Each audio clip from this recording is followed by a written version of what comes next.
So let's talk a little bit about UIndy. Their season ended here in May. It did. It ended on a last-minute goal on a turnover at the closed end of the stadium. They had a chance. They had actually come back from a long way down against Wingate. We got the clip for you right here. Against Wingate, it was just at that point in time the defender just needs to throw the ball to the other end of the field, and he turned it over, and 2 passes later the ball's in the back of the net with under a minute to go for Wingate. They advanced to the national semifinal against LR, and the Bears won, I believe, that game by 8 and moved on to the national championship game. Apologies to the UIndy fans for having to relive that clip there. Yeah, we're sorry about that. And on the very same day, Lenoir-Rhyne against Tampa here in this stadium, and Colton McCracken released the Kraken, the famous call from Atacale. He did. He released the Kraken. That was an absolutely amazing game. The LR was down by as much as 5 in the second half and just chipped away. And on a completely broken play mess at the end of the first overtime, scoring with 6 seconds left, Colton McCracken got released and sent us on to the game against Wingate. And the Bears' season eventually ended in the last game in the national championship up in Connecticut, falling to Lemoyne. And the goal, Jamie, for the Bears is to get back there. I mean, they think they have the team to do it, and they think they have the team to get back there and win the thing. Yeah, and in talking to some of the players like Will Kanata and Bryce Reese and a few of the other guys, they are not really pleased that second half of that national championship game wound up the way it did. And their goal from the end of that game to now has been get back to Hartford. And we're using a hashtag 06118 on all our parents' communications. And for those of you who don't know, that's the zip code of Rensselaer Stadium in Hartford, Connecticut. Let's take a look now at these head coaches, because the similarities between these two are kind of staggering. Obviously, both these two started these respective programs that you see. Greg Paradine on the left, obviously, he is the man of Lenoir-Rhyne men's lacrosse. The record is 106-60, and he's been the only guy that's ever led this program.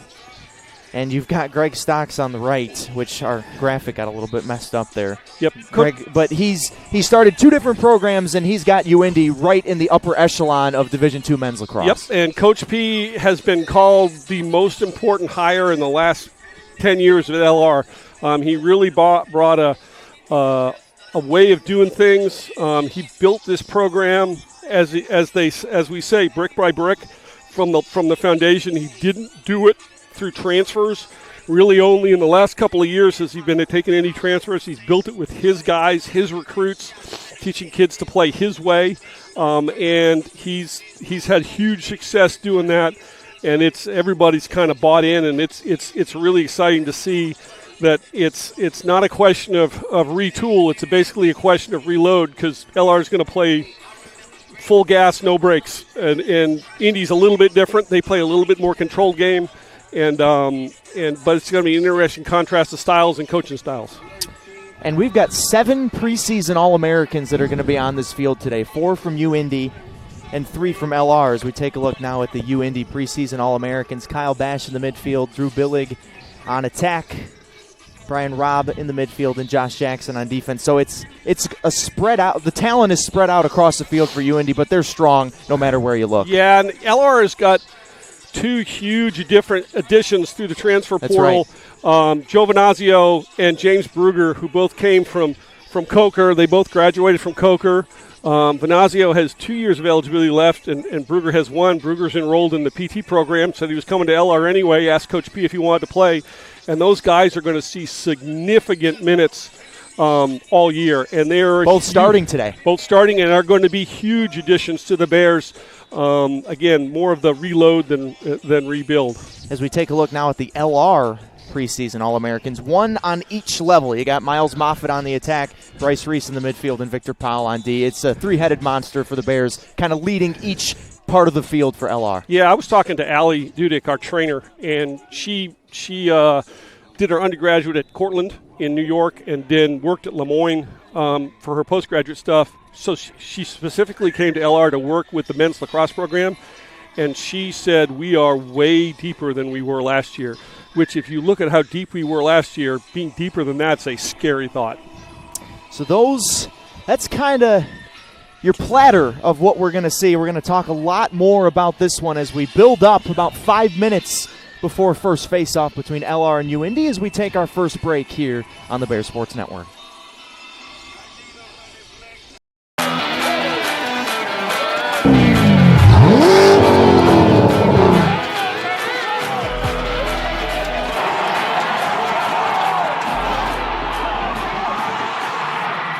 Hey Bears fans, Dave here with Everett Chevrolet Buick GMC Cadillac, your local hometown dealer since 1967.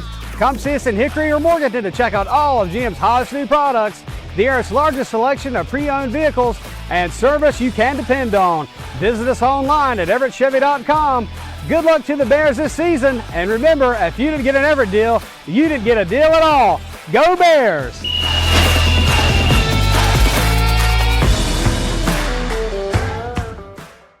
Celebrate great with Carolina West Wireless. Great new phones and a great customer experience, all on our great nationwide high-speed network. Stop by today and get big savings on select Samsung smartphones, like $350 off the Samsung Galaxy S20 and S20 Plus, and $350 off the Note 20 and Note 20 Ultra. The great savings continue with 4 lines of unlimited data for just $35 a month per line. Celebrate great savings and go stay connected wherever your travels take you.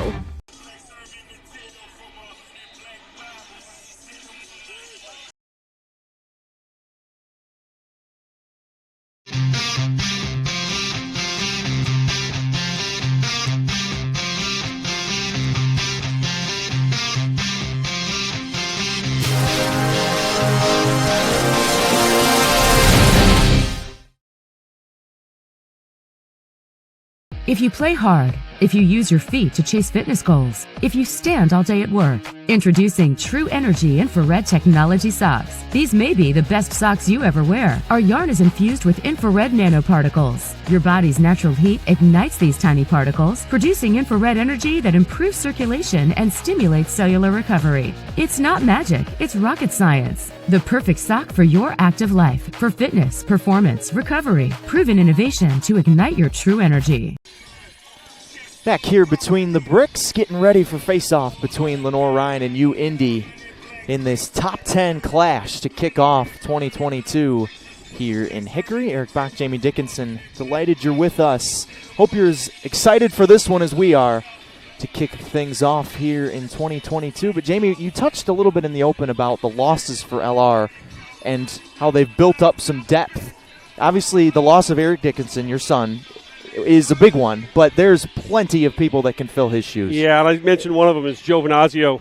He's going to be a huge contributor. The other one is the kid who asked to wear number 42 again this year, Evan, who will be referred to as Kevin Voss. His parents have told me a story of why he's Kevin, and there's an interesting story. While Eric's nickname here at LR was Kevin as well, he asked to have that number, which is pretty significant for a freshman to come in to wear a number that Eric wore, and then Coach Case actually wore 42 before him. Right. The other person that I think is a wild card is Aiden Mowry from Penn Yan, New York. He's going to be a problem. Mm-hmm. He is short of stature but big of heart. All-state wrestler, and is just an absolute bulldog. And there are going to be other freshmen that contribute. The nice thing about coming here and playing for Coach P is, as a freshman, if you have the ability to start, you will. Yeah, there's certainly no reason to keep the talents of those like Evan Voss and Aiden Mowry on the bench, but the coaches, you talked to the coaches before the season, and they are over the moon about some of these new freshmen that are coming in. And obviously, we haven't even talked about the goalkeeper, Noah Johnson, who they say has had the best preseason of his career. Yeah, he really deserved to be All-American last year. Yes. 100%. And he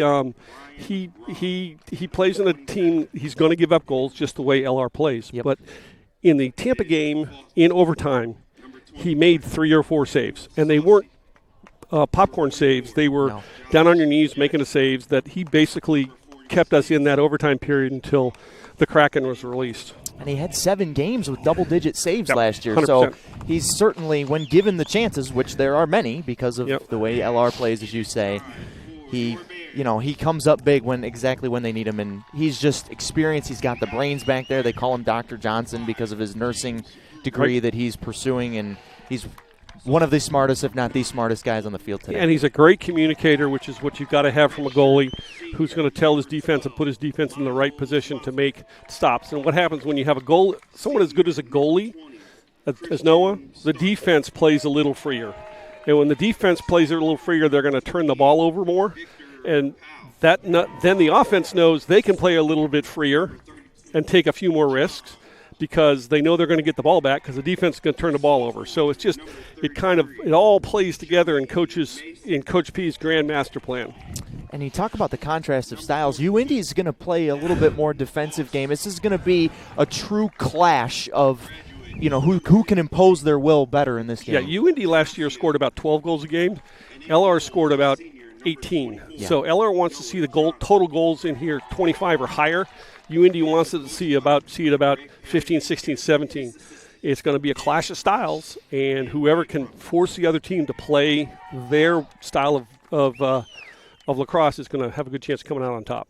We've got the anthem now. We'll take one more break here on the Bears Sports Network before face-off between Lenoir-Rhyne and UIndy.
Lineups read, anthem played. Now all there is to do is play some lacrosse here between the bricks. Obviously a little bit of a wonky setup if you're used to watching lacrosse games on the Bears Sports Network. Normally we're on the other side in the press box, but currently there is just a little bit of a shell of a press box across the way as the new one's getting built. But it will be grand when it's done here inside Moretz Stadium. Brand new locker room coming for LR. New home seating, new tunnels. I mean, it's a pretty extravagant project that they're just in the beginning stages of here. It's going to be crazy. So for this year, we're going to be looking at a little Carolina red clay on the far sideline. That's right. And but we're still between the bricks, and that's one of the things that they committed to when this project was first announced was we're still going to be between the bricks. We're not going to play at Hickory High, even though nothing bad to say about Hickory High, but there's something about playing between the bricks. And shout out to Justin Hay and Eddie Nickerson and the rest of the facility crew for getting us set up here just to be able to bring you this game, because a few weeks ago, you don't know in construction or whether or not we'd even be able to stream the games, but here we are, and we're glad you're along with us. And the other cool thing is if you look to our left, the stands are full of fans. They are here, and a decent UIndy contingent has made the trip south. Absolutely. Say hello to all the fans back in Indianapolis and in the Midwest watching us from home. We got a very experienced officiating crew with Nico Red Arrow and Dave Robinson leading it, and I'm not sure of the third, our field judge, but Miko has done a number of LR games. He's a great ref, super experienced. Fun fact, he grew up literally down the street from Coach P on Long Island. Rubber's about to meet the road. Lenoir-Rhyne and UIndy. Off we go between the bricks, and UIndy wins the first face-off. One of the All-Americans, Kyle Bash, with it. He's the first teamer. I expect UIndy here to settle the ball, value the possession. New shot clock rule this year. possession starts at 80 seconds, and then resets in the offensive zone are at 60 seconds. So we'll walk you through that as we go through the season, make sure everybody understands the new shot clock rule, which is the only significant rule change we have this year. Folks, my partner is a lacrosse official, too, so you're talking about somebody with intricate rules knowledge of this game. Yep, and I expect I'll be doing a few games with Miko and Dave here in North Carolina high school lacrosse here coming up when the high school season starts here in about 2 or 3 weeks. And that's a turnover. Indy too tall on the pass there, Parker Johnson, as it rolls into the North Carolina red clay. Dillon State takes a restart to throwing it to Victor Powell, who has been given the nickname of Hair. That's a very appropriate nickname as those locks are flowing out of the white helmet. Great clear by LR. Patient and using almost all the 20 seconds. Dillon State. Great job. And that's Joe Venazio. So keep an eye on 53 in white and 5 in white. Those are the 2 grad transfers from Coker that the coaching staff is really excited about. Record holders at Coker. We're not just talking about Joe Schmoes here. These are guys that were all-SAC performers at Coker. And there's, speaking of an all-SAC performer, Bryce Reese fires just wide of the post. Interesting thing about Venazio, when LR was scouting Coker, they scouted him as a lefty because Coker didn't have anybody else to play left. He's actually a natural righty. There's the new 42 and a turnover. Oh. Well, not a turnover as Bryce Reese. Can he pick it up? Ball is loose. And we got a scrum. Gonna roll back to the goalie. Good job by you, Indy, creating a turnover. Awesome. A little bit of a force by Voss there, trying to force it to someone. Now they need to arrive hard and turn the ball back over. Pretty big first college lacrosse game for Evan Voss. Yep. And is it going to go out of bounds? No. Saved over there by James Whiteford, graduate student from Ontario.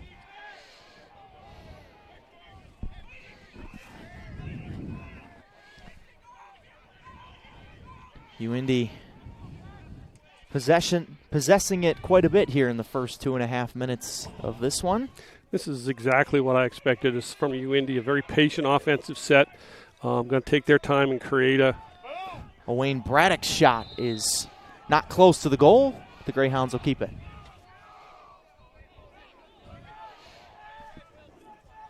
Miko Red Arrow retrieves the ball. 35 seconds left in the shot clock.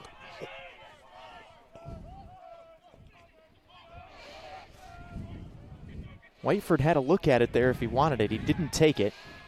And now the Greyhounds, with 20 on the shot clock, miss wide, but it'll stay with UIndy. Yep. 19. Just a quick review on a shot.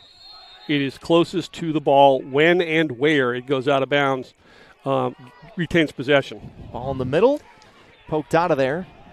10 seconds in the shot clock. UIndy's going to have to go or throw it in the corner. And they do go, and Johnson gets a stick on it. 4 seconds left. UIndy's probably just going to throw it in the corner. But the first real challenge for Noah Johnson is met.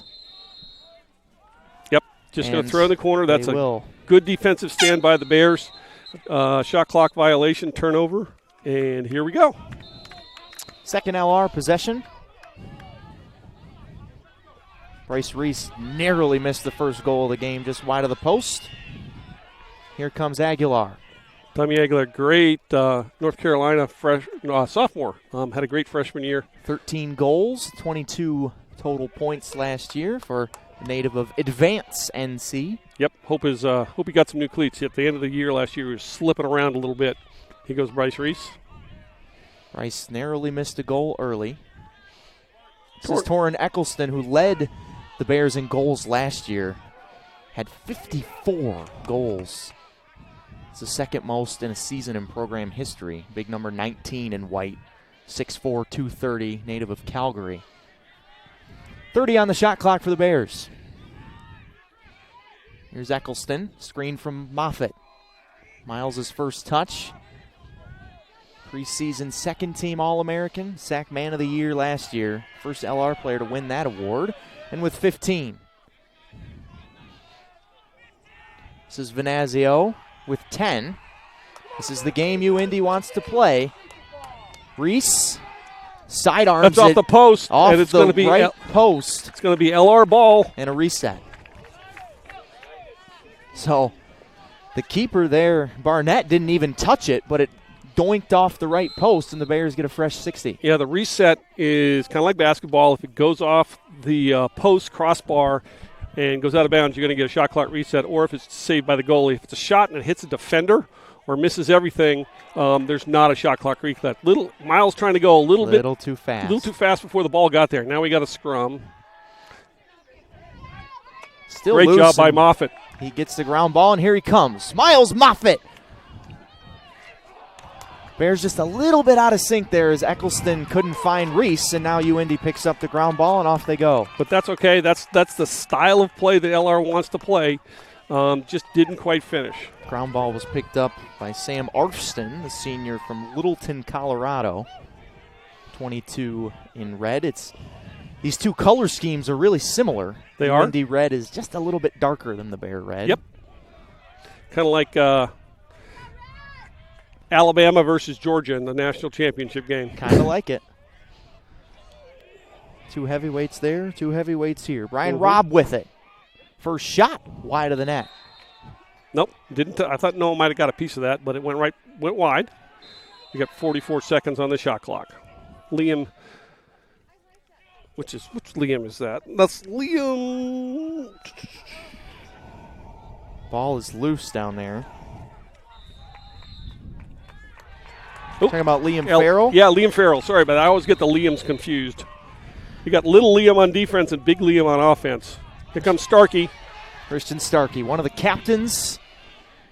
He is a legitimate cowboy from Texas. Yep. Like, has cattle. If you look at his cowboy hat, his cowboy boots, and his truck, they are 100% Texas. Yeah, native of the Woodlands, Texas, the senior. Still looking for our first goal. That's going to be over and back on LR. And another turnover. But the Bears have been a little sloppy on offense, though, thus far. Kind of first game stuff. Great Johnson save by with Johnson, a save. and we're going to run the other way. Here comes Liam McGrath from Nova Scotia. Noah turns away Parker Johnson. And now Liam McGrath. This is the speed that LR wants to play. Even though it's still 0-0, this is the rhythm of the game that LR wants. Voss wearing 42 misses.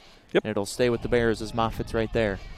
If a coach is telling him that, they're going to look at the film. I'd take one more step to glory, son. He needs to take another step or two upfield. That was a little bit of a low-angle shot. Difficult to get it past the goalie from there. One thing they like so much about Voss is his two-handed abilities. That shot goes way high from Aguilar, and with 50 on the shot clock, the Bears will get another chance from behind. Voss turns and hits the side of the post. That hit right in the corner. That's a 60-second reset. We already got you taken care of, and we're good. That's two doinks in the first 7.5 minutes for the Bears. One by Reese and that one by Aguilar. And those were not cheap doinks. Those were square. 45 on the shot clock. Aguilar back behind. UIndy packing it in. That was a double. There should be someone open. There's Voss standing on the back pipe. Moffitt hanging around in the middle. David Bell with it now. Senior from Maryland. David's actually recovering from a foot injury. It's great to see, foot surgery rather. It wasn't really an injury. It's great to see him back out there on the second line.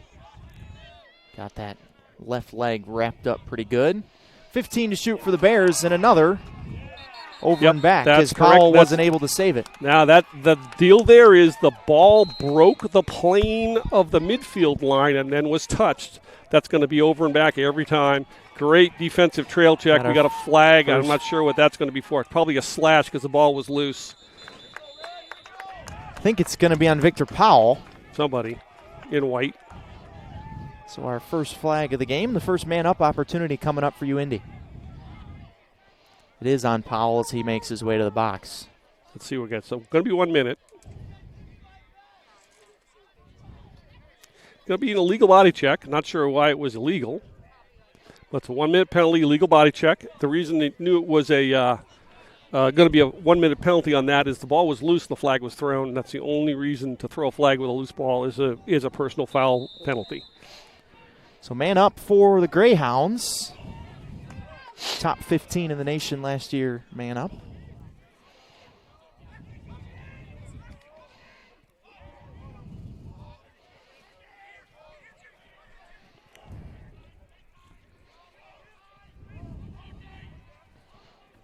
Spun around in the middle, and we have our first goal of the game. Great. Ben Foster, the junior from Ontario, opens the scoring, and UIndy strikes first. Nice play by UIndy. Great little behind-the-back pass to create a redirect. Then one pass later, the ball's in the back of the net. That's a really good man-up opportunity, and well done. We're going to face off even strength now. So the Greyhounds cash in their first man-up opportunity of the season. Penalty on Powell proves to be costly for the Bears. It's 1-0 UIndy. Nice face-off win for LR. That's one of the keys of this game is face-off wins and ground balls. We won the face-off there, and we won the ground ball afterwards, so that's a real positive. Talking to Coach P before the season, it's like we just need to go 50% in face-offs, and we'll be good. With everything else we got going. Bears looking to clean it up on offense. 5:40 to go. Yep. A little bit of a misfire there, and another turnover for LR. Yeah, a little bit of an alligator arms or dinosaur arms on the pass by Eccleston there. Just pushed it over the top, over Moffat's head, and we're going to ride here. Good clear by Indy. Indy defense, it's been a couple pipe shots for the Bears, but they've been in the right places so far. We're under 60 seconds on the shot clock. That triggers over and back. Getting into the middle there is Patrick O'Hara, and that shot is deflected by the Bears off of Joey Masson there. Great stick by Masson to get it up in the shooting lane. Got it right off the head of his stick. Match stick by stick. That's just textbook defense right there. Masson. And the ball's in the back of the net again. This time off the stick of James Whiteford for UIndy. Great roll from behind. Over the top shot. Bounced it. Used the ground. Used the turf. And puts it in. We're good. We just need to keep playing LR lacrosse. Johnson. A little bit caught off guard there, I think. But good execution on both ends so far from UIndy. They cause the turnover on one end and get the goal, the first even strength goal for the Greyhounds. Another face-off win by the Bears. That's a great job. Win by John Paulus, sophomore from Uniontown, Ohio. It's 2 for 3 on the face-off so far. Aiden Maury getting one of his first touches.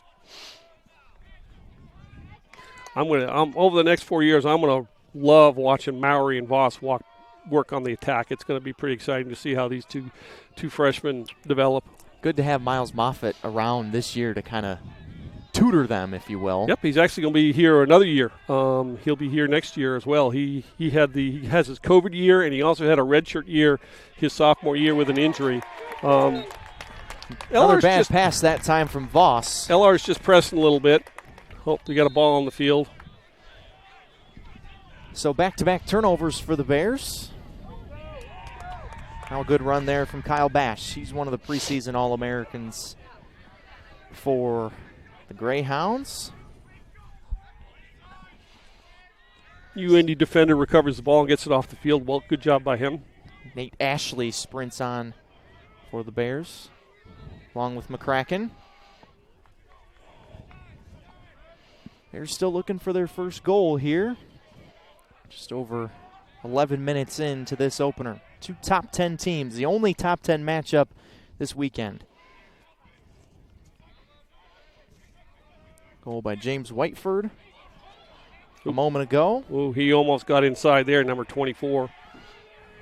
It's Brian Robb, the preseason third-team All-American on the attack back there for UIndy. 23 on the shot clock. Nice shot save. Gets there. Johnson, but it's on the rebound and in. Yeah, we need to check sticks on that rebound. We had two defenders around the ball. We just need to come down on a red player stick and keep that from happening. That's a great heads-up play by Indy. Good shot and a better rebound and finish. Ben Foster gets his second of the day. He scored the man-up goal to start things. And Indy coming out strong here on the road. Been easy for them with all their travel problems and pushing the game back. Would have been easy for them to have a sleepy start, but it's been the opposite for the Greyhounds. And then a face-off win, but Moffitt picks it up. And now a chance for the Bears. Voss just wide. Moffitt got whacked after he let that pass go. LR retains it. Big thing with Moff this year is for 2 years he's been playing with a knee brace. No knee brace this year. It says he feels it frees him up a little bit. The problem with knee brace is it late in the games, especially later in the season, causes his leg to cramp a whole lot. The brace itself. The brace held his leg in a certain position. He couldn't get it. He couldn't really stretch it out during games. This is where Voss is the most dangerous, playing behind at X.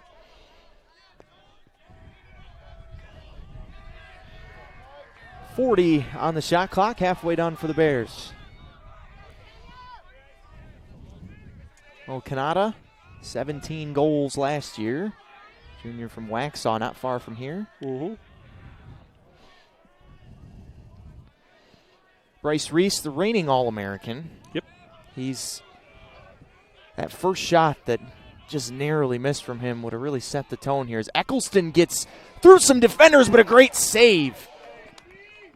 Getting down on his knees was Barnett to stop it, and that's the best chance the Bears have had today, but they're turned away. That's okay. That's good LR offense. The ball was moving quick. We had someone who dodged, beat a guy. It'll come. It's just right now we've hit 2 posts. If we don't hit those 2 posts, it's 2-2. So we're fine. And we got a failure to advance violation. It's going to be LR ball. Great ride by the Bears. So there's a certain time frame you got to get it across. You have to on the reset. Resets to 80. You have to cross the 50-yard line by the time the shot clock turns 60. And that was 60 and the Indy player was at the 45-yard line. So that's a clear over and back violation. That's also why the restart was 5 yards into the offensive zone, because that's restart when and where the whistle was blown. Touch here for Liam McGrath to Reese. Bryce sidearms it, and another save. Great there save by Barnett. Ball's popped up in the air and grabbed by Indy. Yep. Oh, come on, boys, get the ball. Giving a chase is Moffitt, but picking it up for the Greyhounds is Wyatt Ayur. Moffitt crossed the midfield line to go try and find that ball. Quickly got back on the offensive side of the field. One thing the Bears do not want is Moffitt playing defense. Yeah.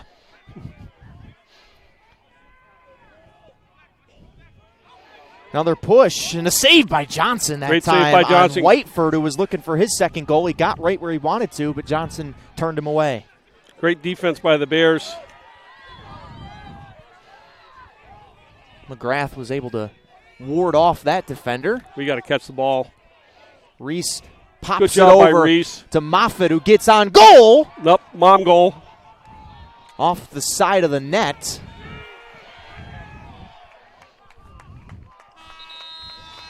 And that takes us to the end of the first quarter, as the Bears didn't have much awareness of the end of the clock there.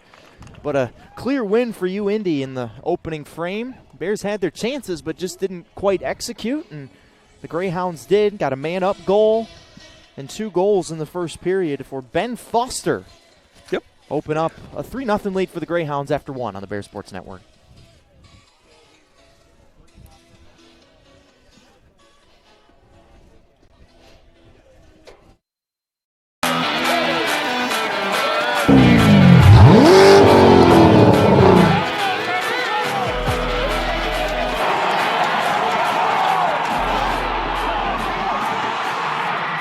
Hey Bears fans, Dave here with Everett Chevrolet Buick GMC Cadillac, your local hometown dealer since 1967.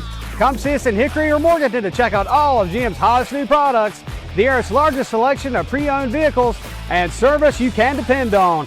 Visit us online at everettchevy.com Good luck to the Bears this season. And remember, if you didn't get an Everett deal, you didn't get a deal at all.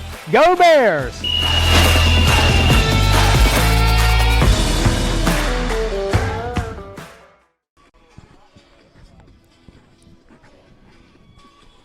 Back here between the bricks. After one quarter of play, it's UIndy 3 and LR nothing. Eric Bach, Jamie Dickinson, glad you're with us on the Bears Sports Network for this top 10 matchup. And Jamie, UIndy obviously has the upper hand on the scoreboard right now. They only had 2 more shots in that first quarter than the Bears did, but the difference is LR only had 2 shots on goal. Yeah, and a shot that hits the post is not a shot on goal. Right, and the Bears had 2 of those. So an inch further to the left, it's probably a 3-2 game or maybe a 2-2 game. There's a lot, 45 minutes more lacrosse to play. The Bears are fine. What they probably are missing a little bit right now is someone, namely probably Eric Dickinson last year, who would basically in a situation like this say, give me the ball, get out of my way. And Eric's on the sideline right now, but he can only do so much good there. Yep. We got a ground ball scrum, come up by Linklater, and we're going to run. Move the ball, move it again.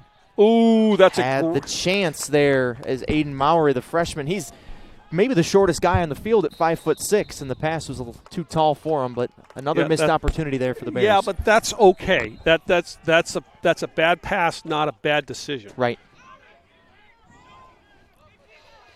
And the Bears are going to have to be aware of Mowry's height and not throw it high. They're going to have to throw it a little bit lower, make sure he catches it. Aiden from New York. Actually went to the same high school as women's lacrosse coach Carly Buck. Yep, and one of the kids who was key in recruiting Aiden was Dylan Stape, who also was from Penn Yan High School. Big hammer there from McCracken, just puts the shoulder down, and we have a flag from behind the play here. It's going to be offsides.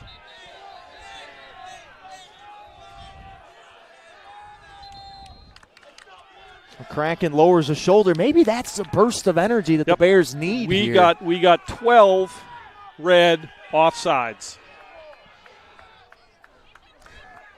And wasn't offside by much, but he touched the field. He touched the ground inside the field.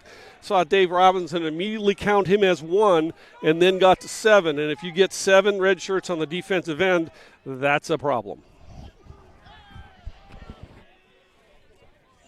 So, a man-up opportunity here for the Bears. Yep. First one of the season for LR, one of the best teams in the country last year in this situation. Yep. See if the Bears can put a dent on the scoreboard here.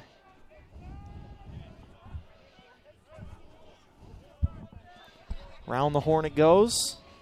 Now they're in their thing. You got to go a little quick on a 30-second foul on the man up. You got to move the ball a little bit of urgency. Mowry back there, and pass gets tipped again, but picked up by Eccleston. Moffitt, Voss. And India's killed the foul. So back to full strength with 40 on the shot clock for the Bears.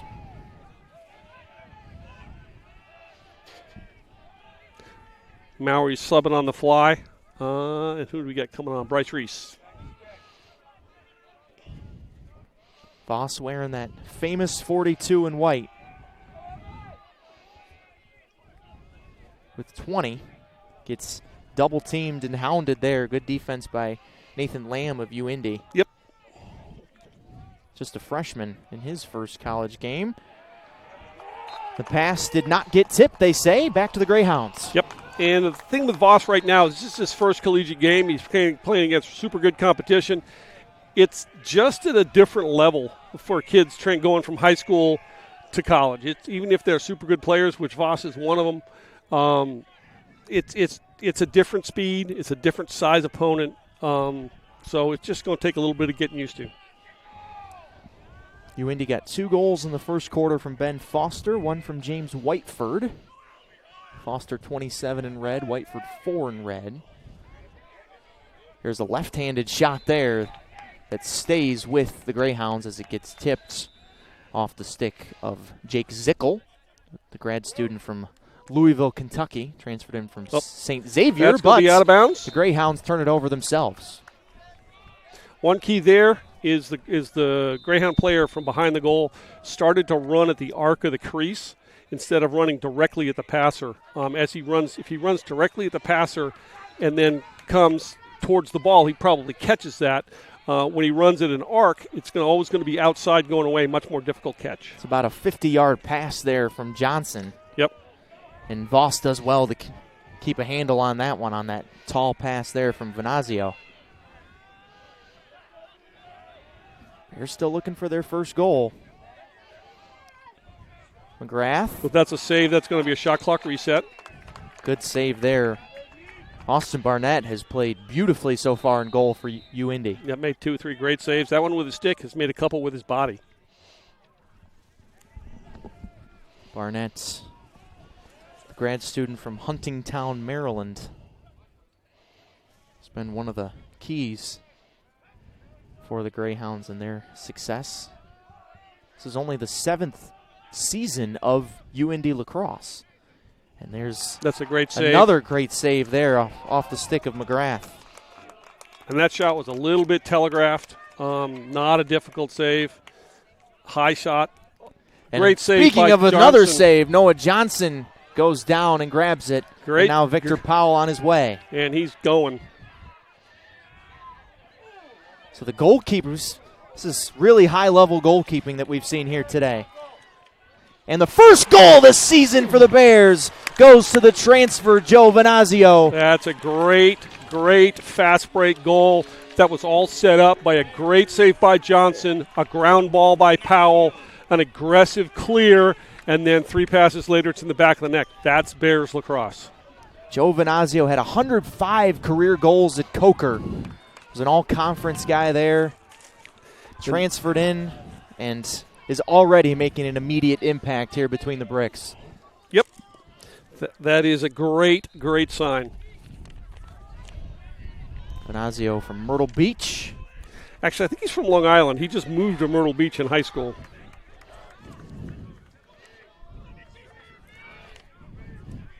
Now the Bears looking to get a little bit of momentum. Venazio picks up the loose ball, and now Moffitt off the hop.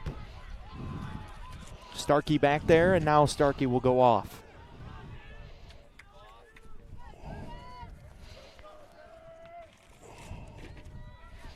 So Evan Voss back there. Spins away off the screen from Linklater. Bryce Reese looking to go to work.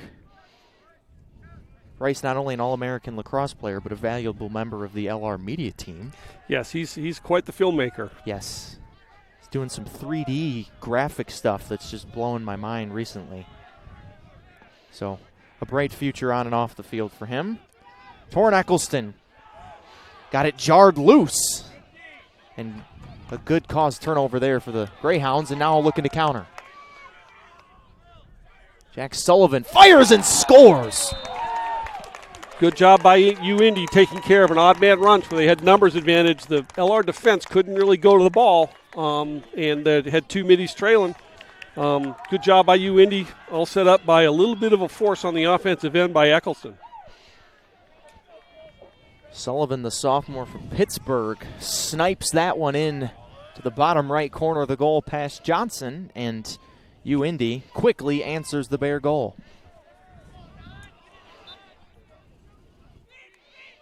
Fight right at the midfield circle. Ball is still loose. And good ground ball.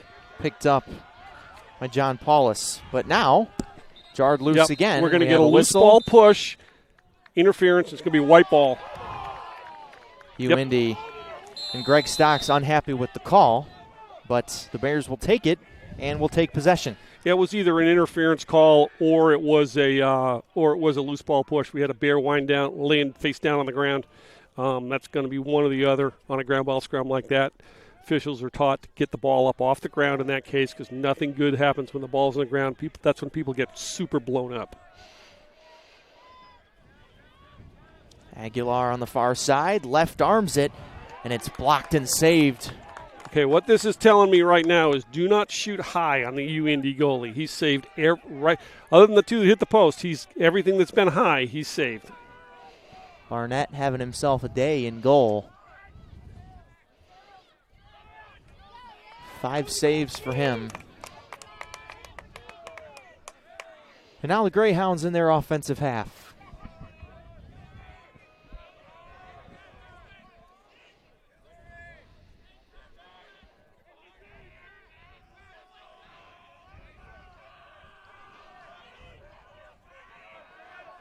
Wrapped around, Patrick O'Hara tries to get the leverage, gives it back to his teammate. An open look for UIndy goes high, but tipped off the stick of Johnson.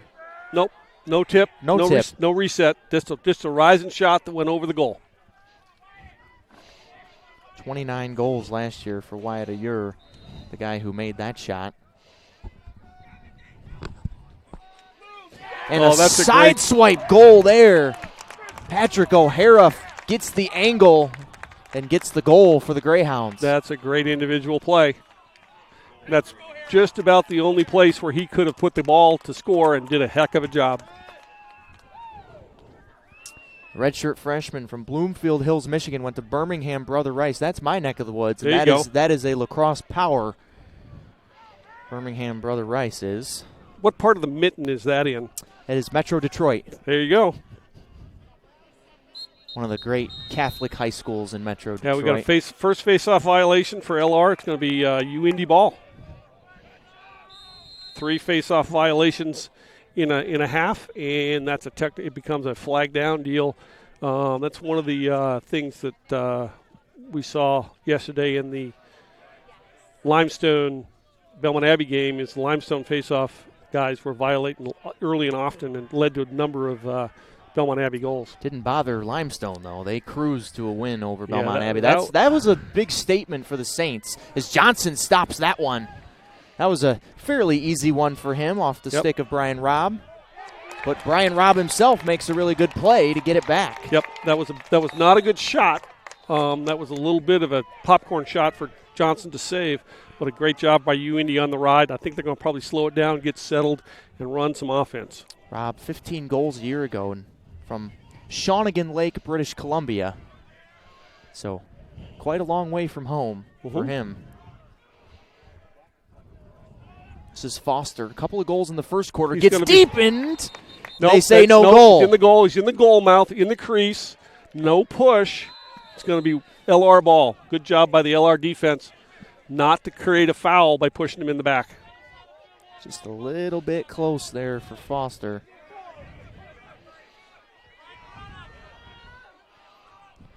UIndy right back where their season ended. We got a numbers advantage here if LR can press. Reese was able to push it ahead. There is a flag down. Oop, we do have a flag down. And so foul coming up on the Greyhounds as soon as they touch it again. Big Torrin Eccleston.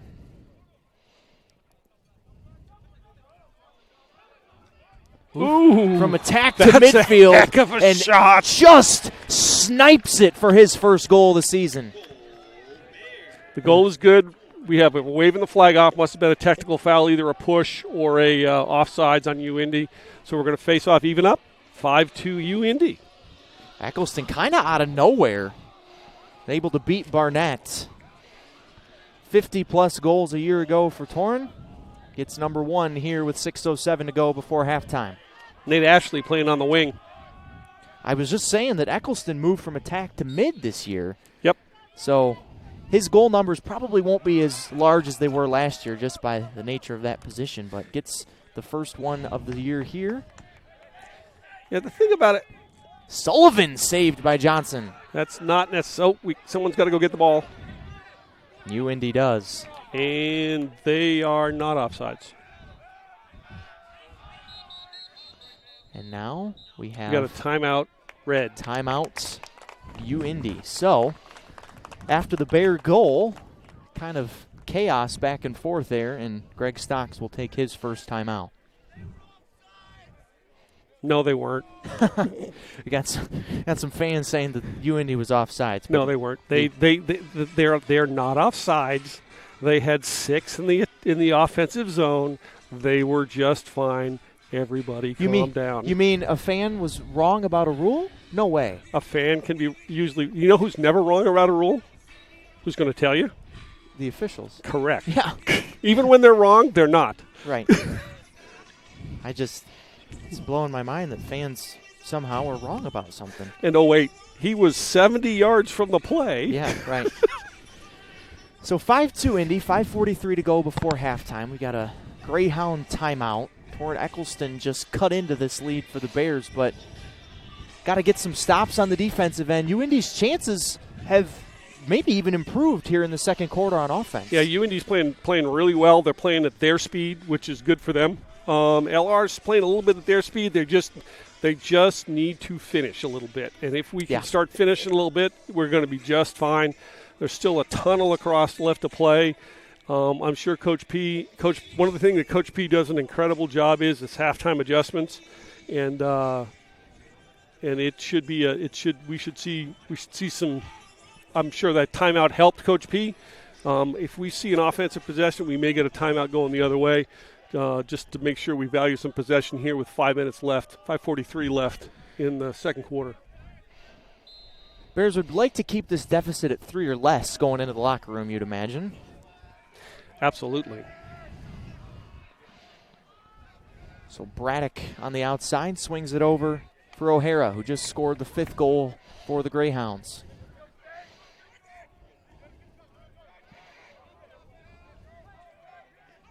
Ure. Stutter step and a spin there for Braddock. But he's turned away by Bruger, the defender. And Johnson gets down low to save that one off the stick of Johnson. And a great job by Victor Powell. Huge ground ball there. We got numbers and a fast break. Move the ball, Victor. Powell fires wide. LR will keep it with plenty of time on the shot clock. Almost a full 80. And now we have a flag down on the substitution side of things. The official standing right at the 50-yard line threw his flag. Yep. And by the reaction of the UIndy bench, I think it's on the Greyhounds. Yep, we got another 30-second offsides.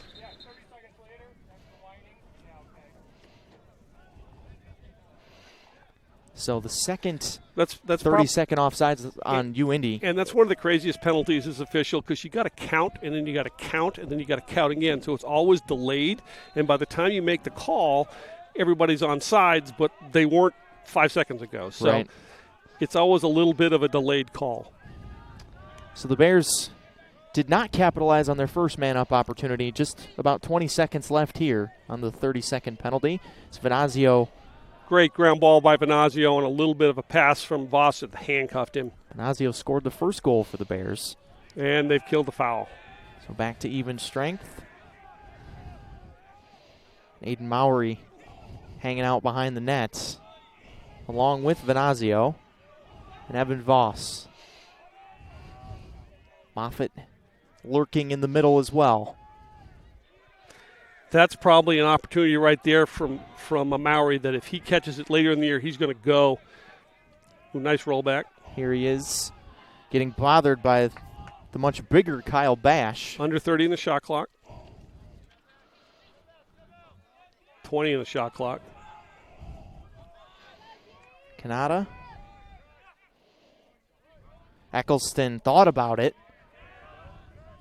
He's just so much bigger than everyone else on this half of the field and fires low. Great save. Saved by Barnett. You said that the Bears need to go low. They do there, but Barnett was up to the challenge. That's a good save. The problem there is Eccleston dropped his stick, kept it low, and then shot low. Natural tendency of a goalie is when you drop your stick, it's going to sink.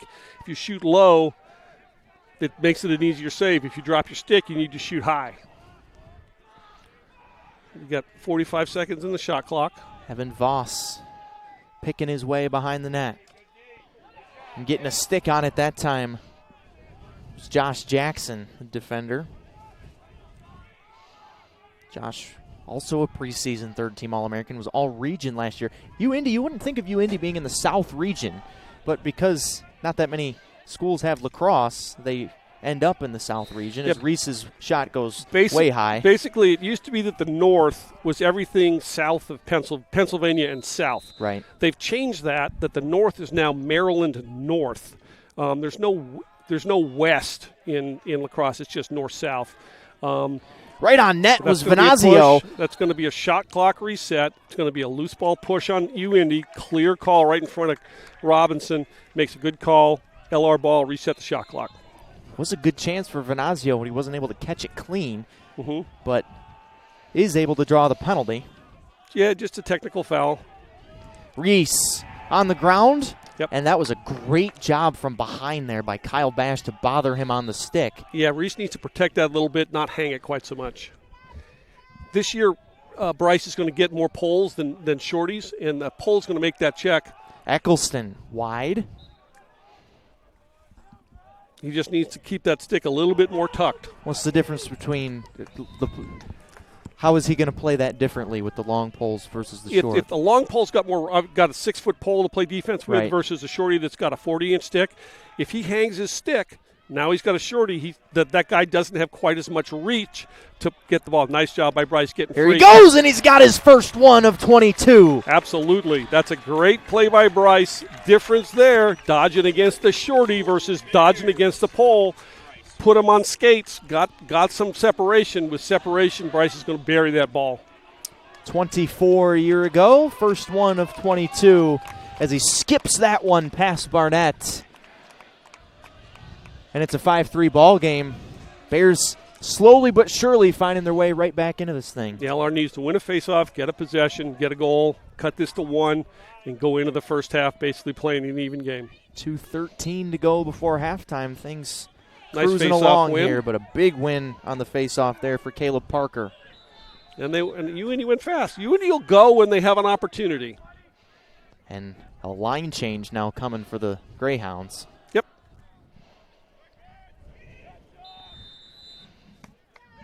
With just 2 minutes to go before halftime. This is lower scoring than I think the Bears would like it to be. Yep. But still very much in this thing, just a 2-goal game. Yep, and this is typical of early season lacrosse. Defense is always usually a little ahead of offense, and so this is not a surprising outcome for the first half. Starkey looking to bother, Good job by and he's Starkey. able to redirect. Good And defense there, and we have a flag. That's a silly foul by Starkey. That's a slash. He did he did it right for 99% of the ride there, and just right at the end. Open shot goes wide there, is going down to the ground is Ayur. But the Greyhounds will go man up here. Yeah, Starkey's shaking his head, but that's the correct call. He swung his stick. You're actually only legally allowed to check the opposing player with your stick on the stick and the gloves. He hit him in the kidneys. That's always going to be a slash. Officials seem to be on top of things here. It's early season for them too, but big game like this, they seem to be on their game. And Miko Redauer is a super experienced official. Really knows the game. Grew up playing the game on Long Island, and if he makes a call, he gets the right call. Chance here, man up for UIndy. They had their first goal of the game, man up. That's way wide. Not even close there, but you can see Noah Johnson just directing traffic out there with the Bears down a man. 44 seconds in the shot clock. A minute 10 in the period. UIndy actually finished second in the GLVC last year, but won the conference tournament. That kind of catapulted them here to Hickory, where the Bears were the number 1 seed in the South region. As UIndy fans would not like to remember, they gave up the goal late to Wingate here on quarterfinal Friday. But they find another there. Ben Foster once again beats Johnson far side. Yep. And it's 6-3 Greyhounds. Good job by UIndy running patient man up offense, and got a good quality shot. Dropped his stick and went right off Johnson's hip. Second man-up goal for Foster and third of the game. So he's got half of the Greyhounds' goals. So a good start for the junior attacker from Sweeburg, Ontario. This is actually a really big face-off. LR needs to win this face-off and go play offense for 50 seconds. Bears would feel a lot better about themselves if they were able to get the ball into the net, and LR does. And we have a whistle. And it'll be LR ball with 44. Yep. Mitchell Linklater with it. Yep, that's a timeout by Coach P. Looking over at the bench, he's stalking Dave Robinson, calling timeout, so he can set up his offense, get his guys, basically hopefully cut this deficit to 2 before the end of the quarter. So what do you think Coach P is looking to draw up here with 38 seconds to go? You don't want to go too fast and give UIndy a chance. No, I think with 40 seconds left, you almost got to treat this as a 30-second man up. You got to go, but you got to be under control, but you got to go. You can't just stand there and hold the ball and try to go at 20 seconds. You need to play offense for 38.6 seconds and work it to get a good shot. And I think that's what's going to happen. If you go really fast and they're successful, maybe you have a chance to win a face-off and run a fast break and maybe get another one. I would think the way that this game is going, the Bears would probably just go for one. Yeah, that's probably where they're going. But the way Coach P coaches, if there's an opportunity and you got a shot, take it.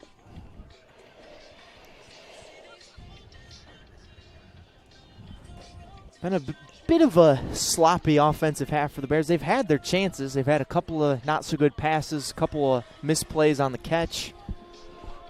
Yep, and 2 pipes. And yeah. But UIndy, to their credit on defense, has made a lot of plays. Barnett's been great in the goal.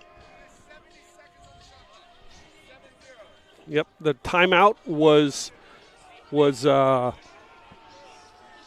that's one of the part of the new rules. It was under 80 seconds, but more than 60 seconds. So the shot clock and the timeout is called by the offensive team. The shot clock reset is at 70, not 80. Which doesn't really apply to the Bears with 38.6 to go. The shot clock's not really a factor. But unlike basketball, the shot clock runs. No, we're going to hold it for 1. So, well, Canada with it, the near side 30-yard line. And it's going to go with probably about 20 seconds left or 15. That's probably going to be 15 seconds. Moffitt, Voss, Eccleston, Reese, and Venazio on the attacking half for the Bears. 10 seconds, and here we go. Canada, Venazio, Eccleston, Reese, before the buzzer, just wide. Whoa. They set it up perfectly. That was a great play. That goal would have been good. The shot got off before the horn, kind of like basketball. If the ball's in flight and the horn sounds, the goal would have been good. That would have counted. 6-3 UIndy at the half. I think the Bears are fine. Just need to get used to just play a little bit of offense and get this on the right track. All things considered, Greg Stocks has got to be thrilled with the way that first half went down. His Greyhounds doubling up the Bears at the half. 6-3, UIndy over Lenoir-Rhyne. We'll take a break. Second half coming up in about 9.5 minutes right here on the Bears Sports Network.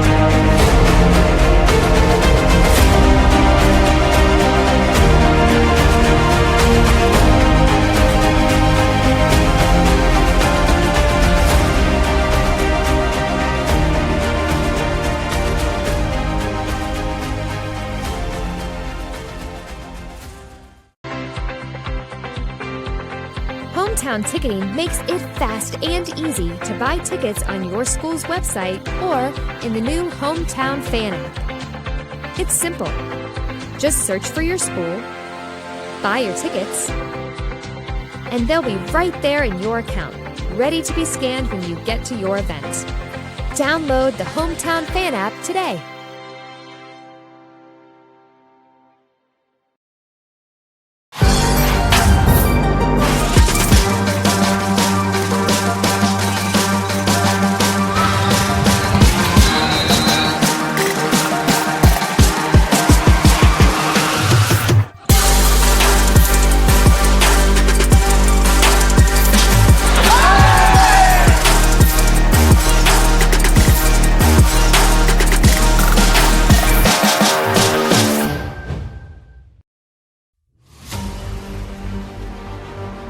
Everything the light touches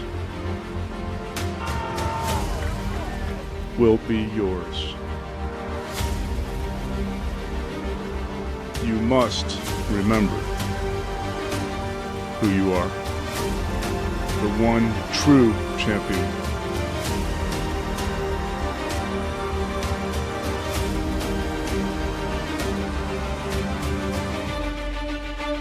We are LR.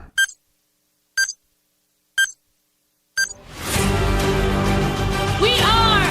We are. We are. We are. We are LR. We are LR.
If you play hard, if you use your feet to chase fitness goals, if you stand all day at work, introducing True Energy infrared technology socks. These may be the best socks you ever wear. Our yarn is infused with infrared nanoparticles. Your body's natural heat ignites these tiny particles, producing infrared energy that improves circulation and stimulates cellular recovery. It's not magic, it's rocket science. The perfect sock for your active life, for fitness, performance, recovery. Proven innovation to ignite your true energy.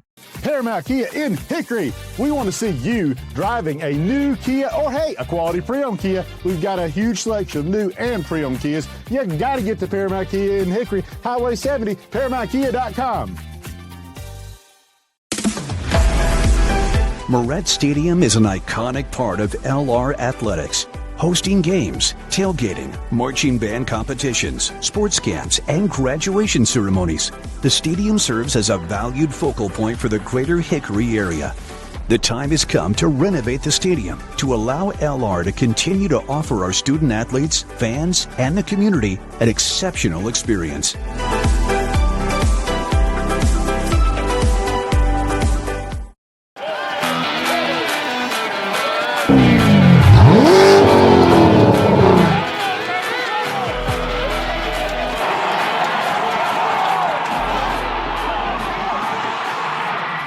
Hey Bears fans, Dave here with Everett Chevrolet Buick GMC Cadillac, your local hometown dealer since 1967. Come see us in Hickory or Morganton to check out all of GM's hottest new products, the area's largest selection of pre-owned vehicles, and service you can depend on.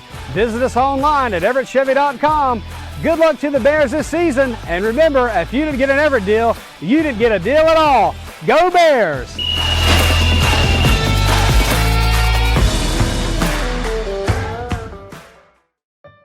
Emergencies don't wait. Get to the hospital. Accidents happen. Get well soon. When it hurts to move forward, tackle your pain. Don't make your health wait. See your doctor. Your health means everything.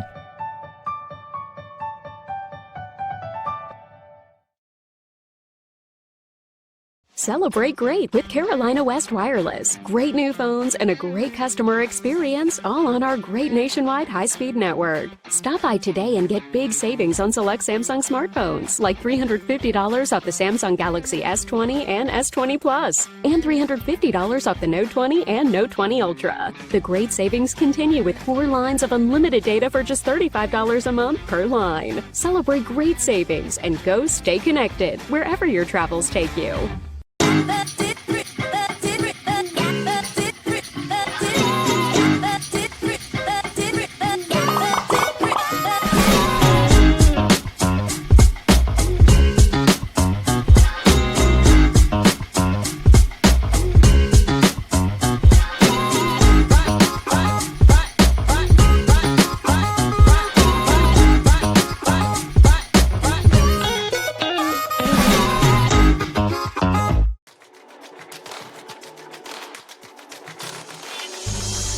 excellence, integrity, care, curiosity.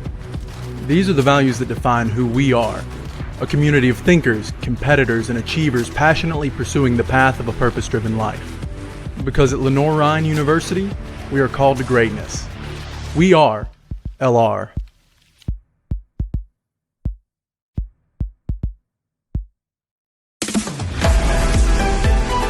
This once-in-a-generation project will give student-athletes an advantage and position Lenoir-Rhyne as a leader in academics and athletics.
Halftime here between the bricks, about 2 minutes before we roll in the third quarter. These are your halftime stats presented by East Coast Wings and Grill. And Jamie, LR 7 for 11 on the face-offs and 12 ground balls to UIndy's 10, but the big one in your mind is the turnovers is why UIndy's ahead in this game. Yeah, that's a glaring stat. It's 11-3. LR, that's not a stat line you want to be leading in is turnovers. Yeah. And a lot of those turnovers were not turnovers with UIndy pressure. They were unforced errors where the ball's thrown over someone's head or thrown to someone's feet, et cetera, et cetera. So if you clean that up, and I'm sure that's what Coach P was talking about at halftime, it's a simple game. Kind of like the scene from League of Their Own. Or was it Bull Durham? You throw the ball, you catch the ball. You shoot the ball, you got to shoot it inside the orange square. I mean, it's not a difficult game. LR's doing a great job on the face-offs and picking the ball up off the ground. They just need to throw and catch a little bit better. Yeah, it really is that simple. Halftime stats presented by our friends at East Coast Wings and Grill as both teams have retaken the field here between the bricks. One day later than we were thinking this game was going to be, but It's a beautiful day. I mean, it's cold, but the sun is warming, is enough of a warming effect that you're not miserable out here. And the one advantage of playing today rather than yesterday is yesterday we would have had about a 15-mile-an-hour wind, and that would have been pretty brutal. This is actually, it may be 40 degrees, but it's a pretty pleasant 40 degrees. Not one single cloud in the sky. Nope. If you look around. And if you look up, it's Carolina blue. Carolina laid an egg last night at home against Duke. Yeah, I kind of saw that. Coach P and Joe Yock can't be very pleased with that. No. Coach P, a distinguished Tar Heel alum, of course. Yep.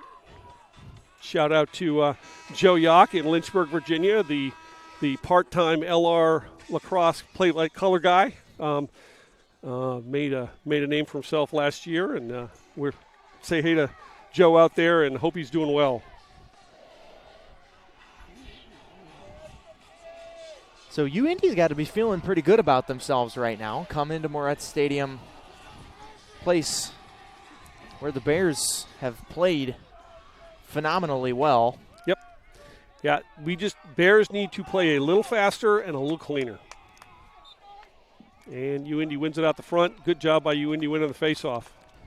Going right to left here in the third quarter. As they say, across your radio dial. Across your radio dial, even though you can see. But it was just a really business-like first half for the Greyhounds. And Noah Johnson made 9 saves in the first half, and without his effort, this could be an even larger lead for the Greyhounds. Could be really ugly, absolutely. And the defense is actually playing very well. It's just a question of we got to just finish on the offensive on. Great double team by Victor Powell. Preseason All-American, just a sophomore, Victor from Chesapeake Beach, Maryland. All-SAC in his freshman McCracken, year. great double team. Powell just pounds the attacker for UIndy. Wyatt O'Ure into the turf there, but getting close and scoring the first goal of the second half is Drew Billig, another Michigander from Brighton. That's a great job by UIndy to reverse the ball after the great play by Victor Powell to get the ball to the backside. When I was coaching middle school lacrosse, I always told the players the most dangerous guy is 2 passes away. They got it 2 passes away. Guy made a dodge and scored. Drew Billig, who was 6th in the nation in points per game last year, had 19 goals, 23 assists, second-team All-American. Gets his first of the day. LR out the front. Big win for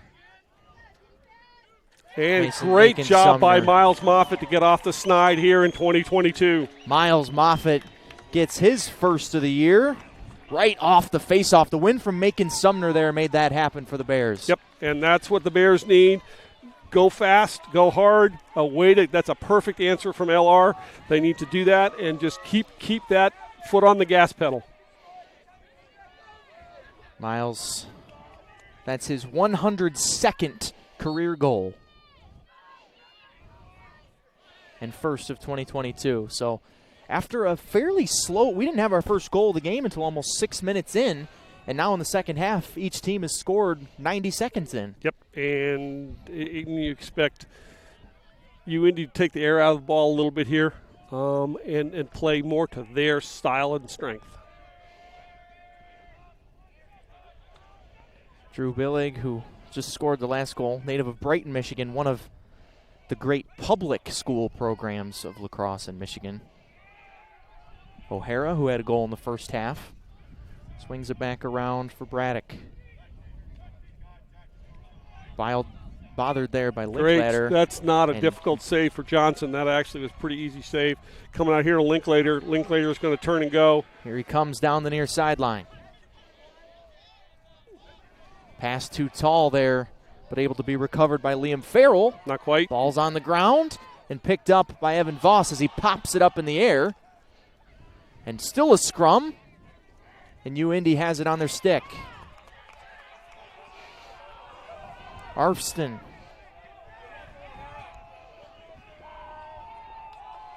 UIndy actually had a chance there. They had Linklater all the way down by the offensive goal, and he didn't get back on the defensive end of the field until just a few seconds ago. If UIndy wanted to go, if it was in their nature to push, they would have had a man up for 10 or 15 seconds. But they choose to pull it out and slow it down. Seemed pretty content, as you say, to take the air out of the ball. Yep. Which is kind of how we thought they would play this thing. Absolutely. Almost a caused turnover there, and a big chop down by Powell. Now they got to play smart defense. And they don't. It's a goal for Braddock as he skips it past Johnson. So Powell took the chance, but Braddock recovered and scored the 8th goal of the game for the Greyhounds.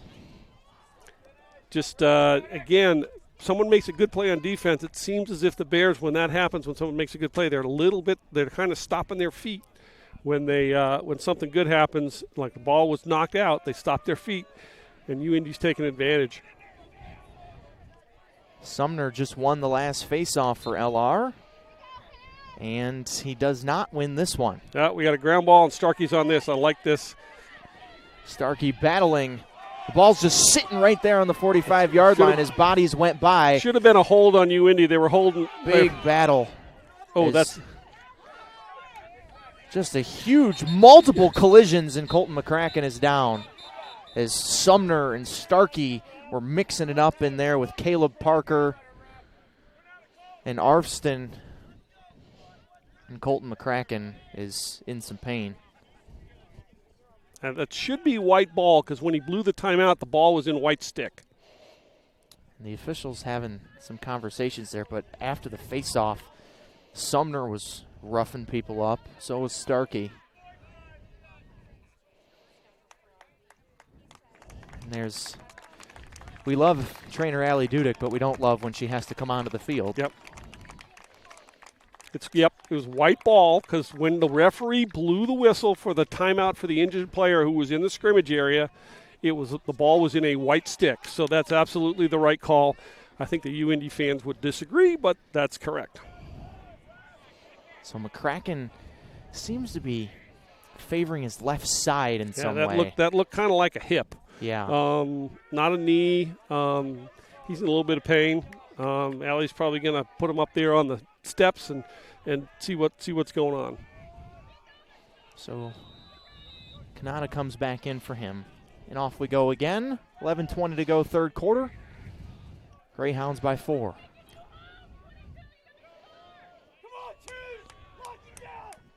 Feels like the Bears need to execute a possession here as ball did not get tipped. Voss was begging for it to get tipped, but Dougie Crawford, the defenseman, missed his stick. What happened there is the defender got the stick up in the passing lane and it distracted Voss from the ball. Was good play. Didn't make contact, but that stick.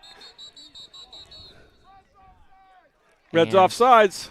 That's just a mental error there for that's UIndy. A bad error. That's a bad error for UIndy. That was a huge on a turnover. They want to try to take advantage of it. Let's see if LR just goes. Eccleston, who had a goal in the first half. Goal scorers for the Bears are Reese, Moffitt, Eccleston, and Venazio. So step in will. Kanata thought about it, but decided, I think, late to pass, and it was too hot for Eccleston. That's unlike Will. He usually shoots that from there, but that was a look for the back post, and he got lucky that was picked up by Voss behind the goal. Kanata with some space now. Lefty shot, blocked, put back, blocked That's again. A push. And there's a push, they say. Yep. So good call, partner. Yep. Moffitt was sprawled on the ground. Might have sold it a little bit, but as an attackman, if you feel that push on your back, go down, you're probably going to get that call. It's a good job by Moffitt. It's a fresh 60 for the Bears after technical foul. But 2 great saves in a row by Barnett after he stopped the initial one, and then the Bears were able to gather up the rebound. Evan Voss still looking for his first collegiate goal. Moffitt behind the back, way wide. Yep. But Venazio will reset with 35 to shoot.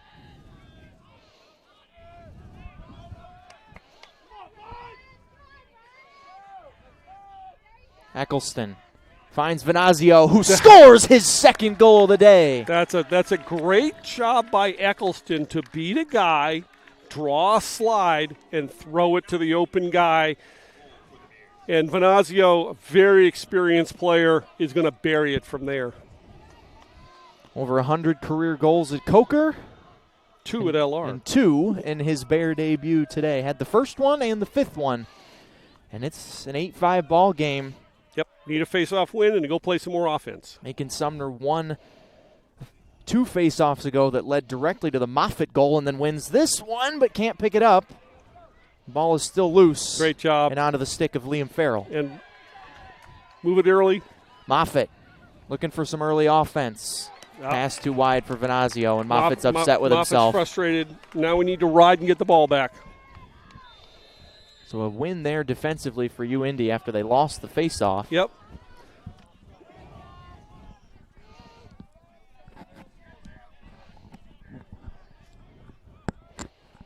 Venazio and Moffitt are talking a little bit about what they need to do. Moffitt's just upset he made a bad pass. And, you know, the first time the two of them have played together, they're both super experienced guys. Yep. But first time in real game action, there's no duplicate for that. You know, you can practice and practice. That was one of the things last year with Moffitt and Dickinson. Yeah. They knew where each other was going to be. So well they would throw passes that would be like, why the heck are you throwing that pass? And, oh, okay, you're throwing it to Eric. And he wasn't in the spot where the pass was going, but he was there when the ball got there. UIndy looking to answer the Bear goal. Rob. 30 seconds in the shot clock. Already has one in the second half, and that one's poked up in the air off the stick of Johnson. And that's a great job of what they didn't do in the first half.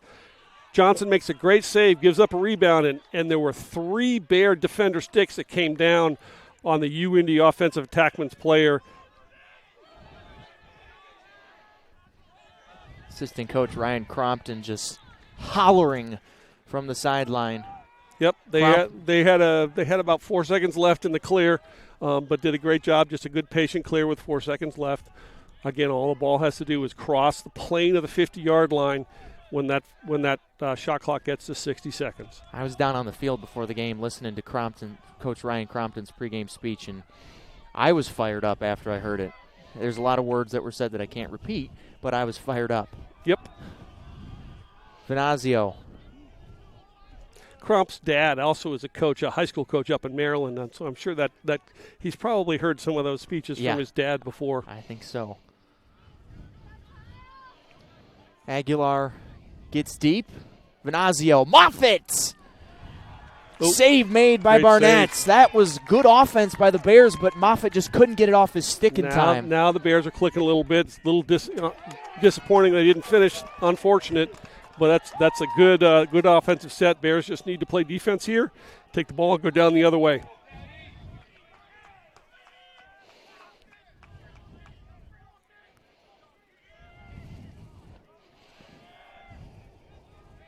Again, UIndy going slow. They had about 6 or 8 seconds there that they had a man on LR stuck in the substitution box and didn't choose to go fast. Goals 2-2 here in the third quarter. That one just wide. Open net. And a save by Johnson. That's an amazing save. It was a one-time chance for Parker Johnson, and Noah turned him away. Now the Bears looking to counter. That's Nate a hold. Ashley. That's a hold. That's a hold. That's a hold. Ball's at the sideline and picked up. What a play by Aiden Mowry as he gets pushed out of bounds back to UIndy.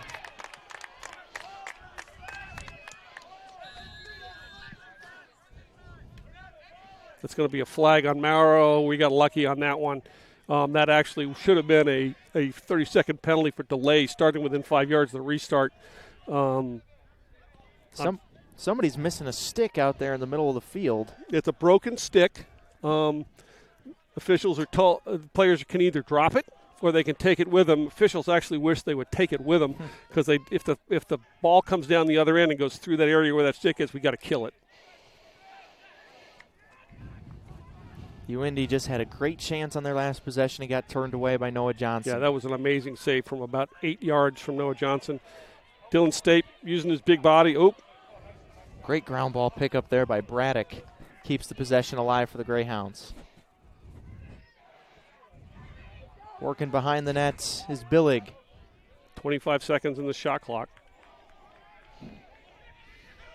Things even here in the third quarter. It was 6-3 at halftime. 2 goals apiece here in the third frame.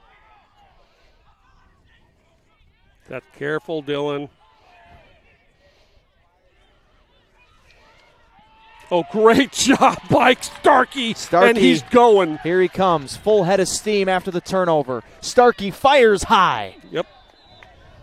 A little bit amped up there, I think, after he caused the turnover. But that's Coach P's offense. He doesn't mind if a pole goes and shoots a ball on a fast break like that. That's actually not a bad shot. You just either got to put it on goal or almost like that one, put it over the net so we can back it up. Bears looked for some quick offense, but now we'll reset as Bryce Reese comes back on. The New Jersey native, All-American, has 1 goal today. Yeah, Bryce's dad, Tony, spent most of the evening last night teaching Miles and Eric how to cook fried chicken and chocolate chunk cookies. Another turnover for the Bears. Not a good pass there from Eccleston to Moffitt. Those two haven't really been in sync too much today. Nope. But it'll come. But the Bears are doing a great job on the defensive end, and now we got a ride here. UIndy's got significant numbers. Johnson makes good on those numbers and scores the 9th goal for the Greyhounds. Yep, that's a 10-man ride, and the UIndy did a great job of breaking that 10-man ride. LR was not quite aggressive enough when they had the ball pinned here just on the UIndy's defensive side of the 50, and they just need to go a little harder and go a little faster and make sure they check that ball out. So Parker Johnson, after getting denied by Noah Johnson from point-blank range a couple possessions ago, gets a little bit of revenge. His first goal of the day. 7 shots, including 6 shots on goal for him, but finds the back of the net for the first time, and UIndy wins the faceoff. It's kind of a double whammy when you concede a goal and then lose the faceoff. Yeah. UIndy playing a little bit of make it, take it lacrosse. Yep. And now the Bears really do have to step up and have a stop here on defense. 3:50 to go, third quarter. Still plenty of time left in this one. But this is the type of game that UIndy likes to play in this goal range. Yep. And a big step and a goal. Brian Robb stutter-stepped right past the defender, and that was just too easy for the All-American. Well, the problem there was when the defense, UIndy player beat a defender up top, the LR slide went but didn't go all the way. He went halfway, and you never win if you go halfway because you usually end up creating a screen on the goalie, which is, I think, what happened. If you're going to slide, you got to go. And if he makes a pass behind that slide, he makes a pass behind the slide. But you got to go. You either go or you don't. So Brian Robb, 15 goals a year ago, and that's face-off violation. So another possession for UIndy.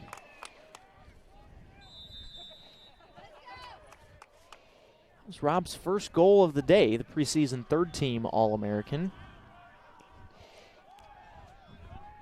But after two teams kind of stalemated the first few minutes of this third quarter, UIndy has really taken control here in these past few minutes. Yep. Another chance. Pushing it down was Jake Zickel. And now Robb again, looking for back-to-back goals, finds his teammate. Not able to get the shot off, and a big stop on defense there by the Bears and James Bruger. Ball is loose. Can Moffitt get it? He can't. Picked up by Evan Saucy, junior from British Columbia. Just not a good pass on the counter for the Bears. Nope.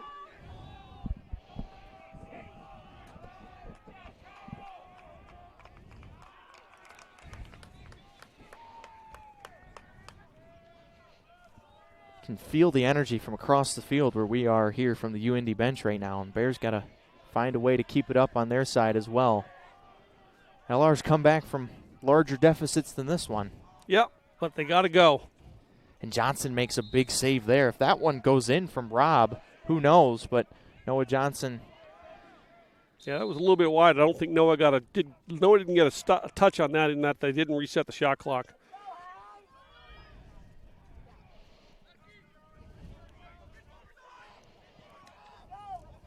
Great double team. Lots of white jerseys in there, and Victor Powell's got it on his stick, and here he comes. That's got to be a slash. That's got to be a slash. Yep, we got a slash. And Moffitt misses high, but 100% the Bears will have... that's a slash on number 3 from UIndy. He hit him twice, single-handed, right in the back. Jake Zickel, the guilty party. So the Bears will go man up. Feels like they have to have one here. Yep. 1:44 to go in the third. So Powell gets the clear and draws the penalty. The reason that penalty was called is there was no attempt to go for the stick with the swinging of the stick. It was all he was trying to do was hit him in the back. That's always going to be a slash, whether it's U11 or here at a high level in college. That's an easy call for an official. Moffitt far side.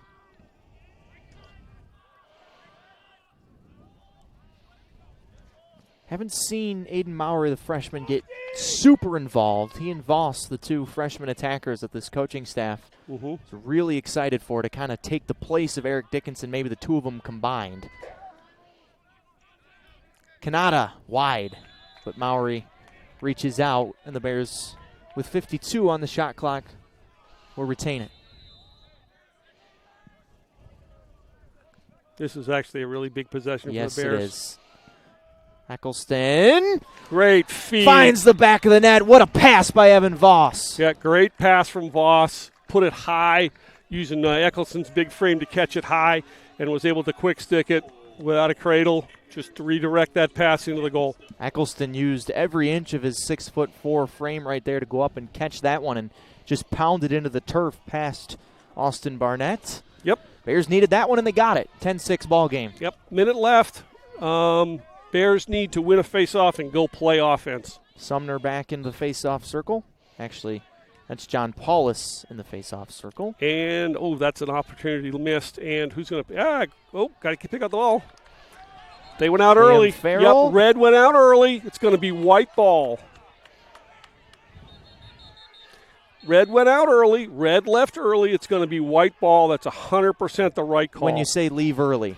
The offensive players in the offensive end of the zone, in that case, the UND offensive end of the zone, the attackman cannot come out above the 30-yard line until possession is called. That ball was still loose, and the UND attackman on the far side stepped on the line trying to get advantage. Dave Robinson was right there to make the call. It's absolutely the correct call. Doesn't have to be much over the line. That's just a bad pass. Not good off the stick of David Bell, and with 43.7 to go in this third quarter, one more chance coming here for UND to try to extend this 4-goal lead. Big defensive stand here. Almost threw it way over there. How many of those types of passes have we seen from the Bears that have ended up in the home stands? There's been 6 or 8 of those easy. It's been better here in the third quarter. Yes, I agree. But there were a half a dozen at least in the first half. Braddock, left-handed. Johnson able to get a stick on it. How big has Noah Johnson been in this game? Huge. 12 saves. And, 10 have gotten in, so that's the pressure. But there's another save for Johnson as it deflects to the corner as the third quarter ends. UND was up 3 at halftime. They're up 4 after 3, so a win in the third quarter for the Greyhounds. But still, Bears very much in striking distance as we head to the final quarter in this top 10 season opener on the Bears Sports Network.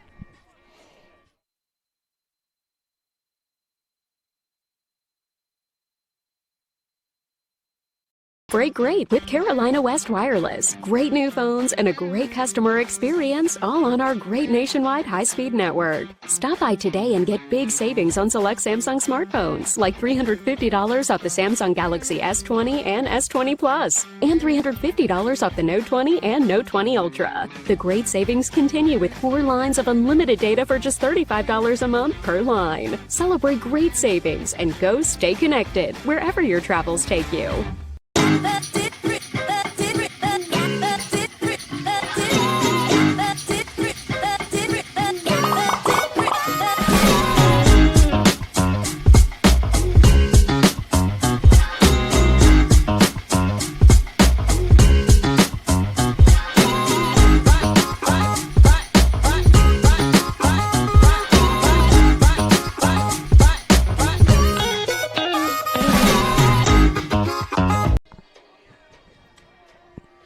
Back between the bricks, 15 minutes left for the Bears to come back.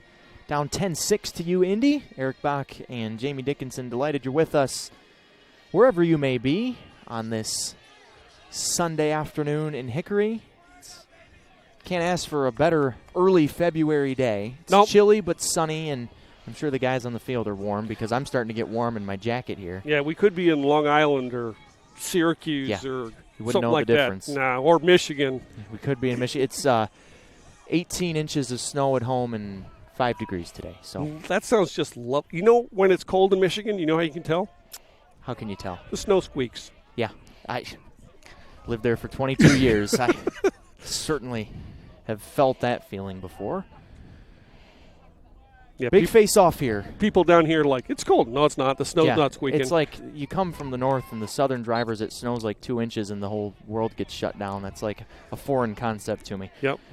The UND folks know about that, though. But the Bears. Great job by LR controlling that face-off. That reminds me of 2018. Atlanta got an inch and a half of snow. Yep. And it shut the entire state down for 3 days. It was like they were under attack. 100%. And actually, driving in Charlotte, I will take snow over rain because people in Charlotte just go faster when it rains. Got to get where you're going. Bears got to find the back of the net here. Will Kanata gets close. Bryce Reese sidearms it, top shelf. Oh, my goodness. Nasty. 10-7. That pinged a corner. Woo. That's good, quick, early offense. Not so much early offense, but like won the ball, and we're not going to settle it. We're just going to go. That's a great sign. 10-7, 14-16 to go. We got a ball game.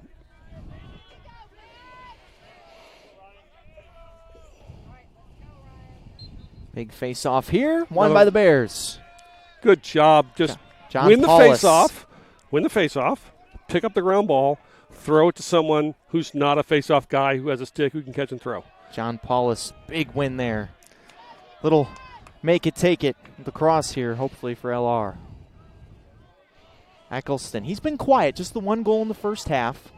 So is Moffitt. Just one goal apiece for those two. The two leading scorers on this team a year ago.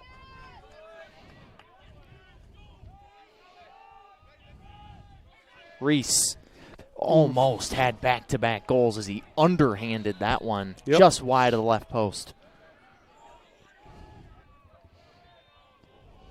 Eccleston, hot pass caught there by Venazio. Reese again fading away. Never got there. Blocked in front. Great job defensively there by UIndy. And Josh Jackson, who's got it now, galloping down the middle of the field. Oh, drops it. There we go. Dropped it in the Bears. Forced the turnover. Good job by offensive middies. Yep, that is absolutely correct call. That's a bad mental mistake for someone to body check a guy after Kanata picked it up and was going the other way. That's exactly the right call. Unfortunate for the Bears. Now we got to play defense. I think it was Bryce Reese back there. Yeah, I think Bryce was still playing as if it was a loose ball. After the play was made, big Josh Jackson was. That just came out of the back of his stick. Right on net. But Zickel opted to spin it around the outside. Robb. Three Greyhounds behind the net. And that's Nate Ashley back there in the end zone running it down. Ball is loose.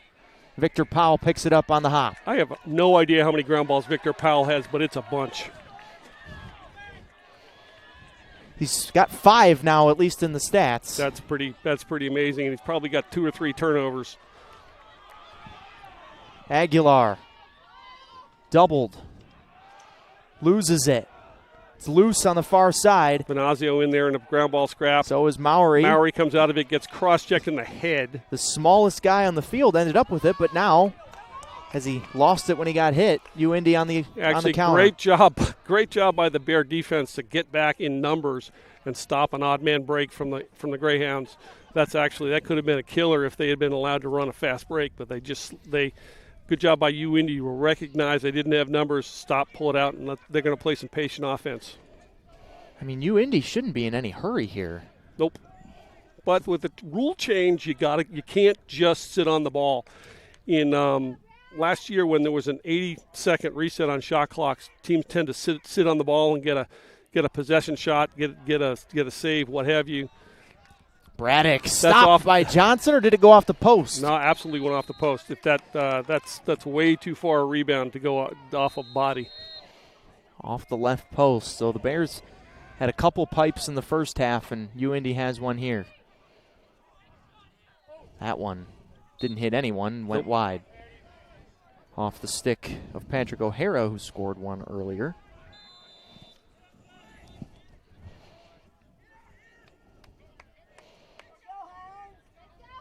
Here's O'Hara again. Free release right to the goal, but missed way high. That's going to be white ball. no. And they keep it with UIndy as Powell was right there, and the crowd can't believe it. Actually, that's probably a right call. The ball was a little bit closer to the cone, and the UIndy player was definitely closer to the cone. Yeah. So that's probably the right call, and despite what the LR fans – it was very close, but I think Billig was just a little bit closer depth-wise to the ball. Powell was closer to the sideline with his hand outstretched. The UIndy player was closer to the cone, which is more where the ball went out. So with 10:36 to go in this one and 19 on the shot clock for UIndy, they're trying to mount something late here.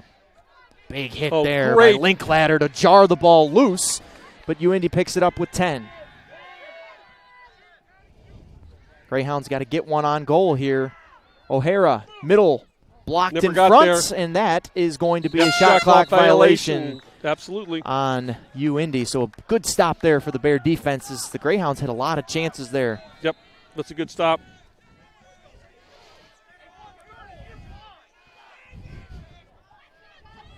So here comes LR now. Tommy Aguilar, the freshman. Aiden Mowry back there in the far corner. Moffitt. This is interesting. They've run Voss out of the midfield. He's now up top. Let's see if he stays above. He's been spending most of the game behind the net. Yep, and we got there's a flag. And the Bears will go man up. We're going to be a push or a cross check. Jack Sullivan, the sophomore from Pittsburgh. And we got another flag. This could be could be on the Bear bench. No, this is going to be on two fouls on UIndy. It's a conduct foul. No, it's not a conduct foul. It's an unsportsmanlike conduct foul. It's 1 minute full time, and the first foul I think is a push.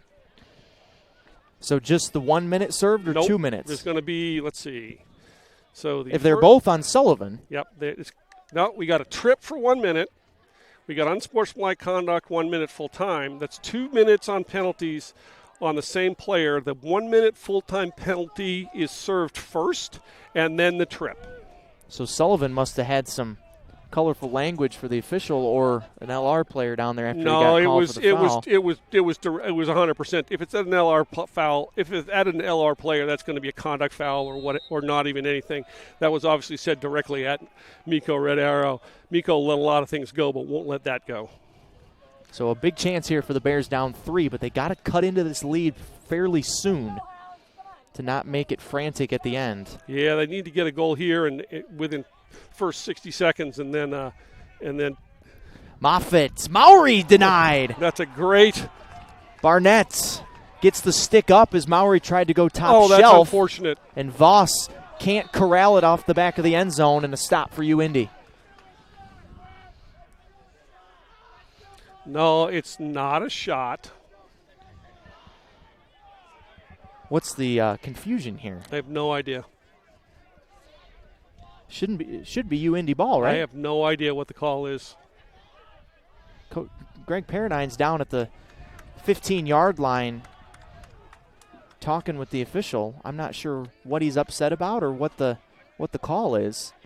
But whatever it is, Coach P is displeased.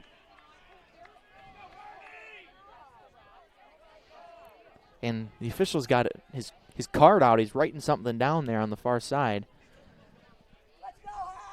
See him right in the right part of your frame there.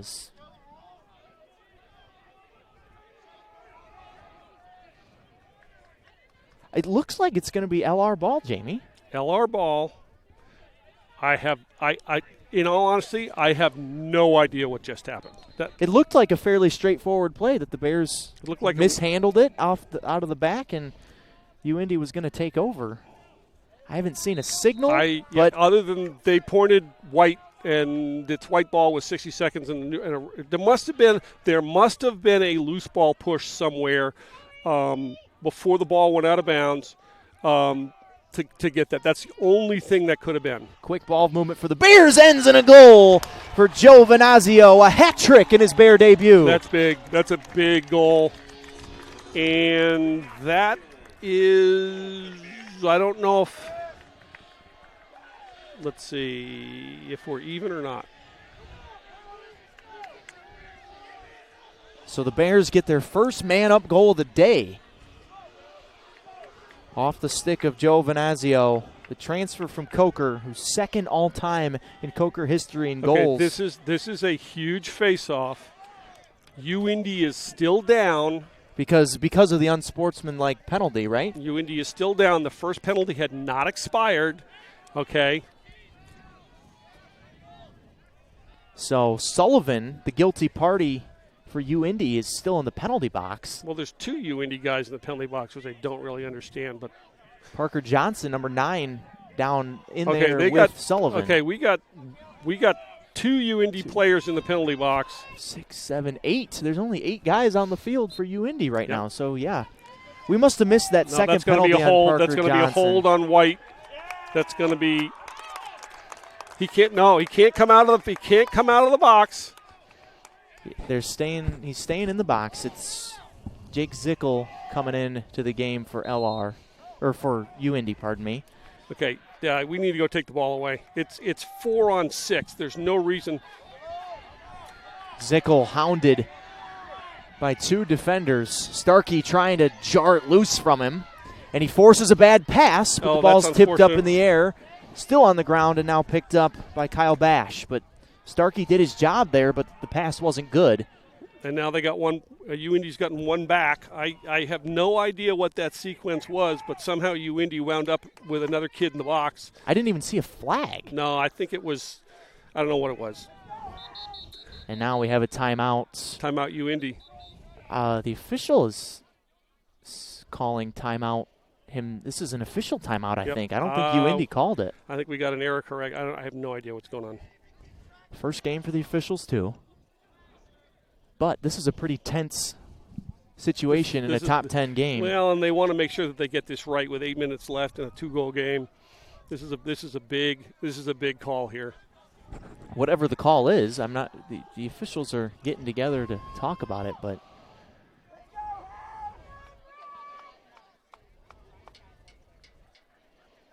and now Greg Stocks is getting involved in the conversations. Now all 3 officials have gotten together on that far sideline. Miko Red Arrow's taking control of the situation, getting an explanation. He's actually the R on the game, so he's going to make the final judgment on what the call is. Victor Powell blending an ear in there too. You can see why Victor's nickname is Hair. Mm-hmm. So Miko's going to go to the bench and explain what's going on. Which the current setup that we have with Moritz Stadium under renovation is not super advantageous for situations like this because we're opposite this where we would normally be and kind of out of the loop over here. I think they're putting what are they doing? It's going to be, it appears to be LR ball, maybe? No. It was UIndy ball when play was stopped. UIndy had possession. Yeah, so they had possession. I don't know if they're going to turn it over. There's obviously if someone left the box early, how is it still UIndy ball? The person that I think you thought left the box was Jake Zickel, but he was never in the box. He just kind of ran from near there. There's 2 guys on a knee over there in the box. It doesn't make any sense. Parker Johnson and Jack Sullivan for UIndy are both still in the box, and they were in the box when Venazio scored the last goal.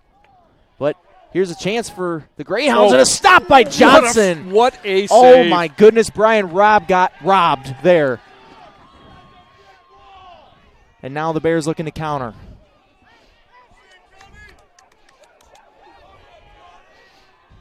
That's just a massive save. If the Bears can come back to win this game, you got to point to that play right there. That's a huge play. We got about 8 possessions left in the game. This is a critical time for the Bears to cut it to 1. UIndy yet to score here in this fourth quarter. They had 10 at the end of the third. We're halfway through the fourth. They haven't found the back of the net yet. The only thing I can think of on that confusion was someone at the table told someone to go when they shouldn't. That's the only reason why there wouldn't be a penalty or a turnover to give the ball back to LR. Back to full strength now as both guys are out of the penalty box. Mm-hmm. Eccleston. Venazio, who has the hat trick today, has really carried the Bears offensively. 22 to shoot. Cross Cross field, Eccleston too wide, but it'll stay with the Bears. 16 on the shot clock. Got to go fast.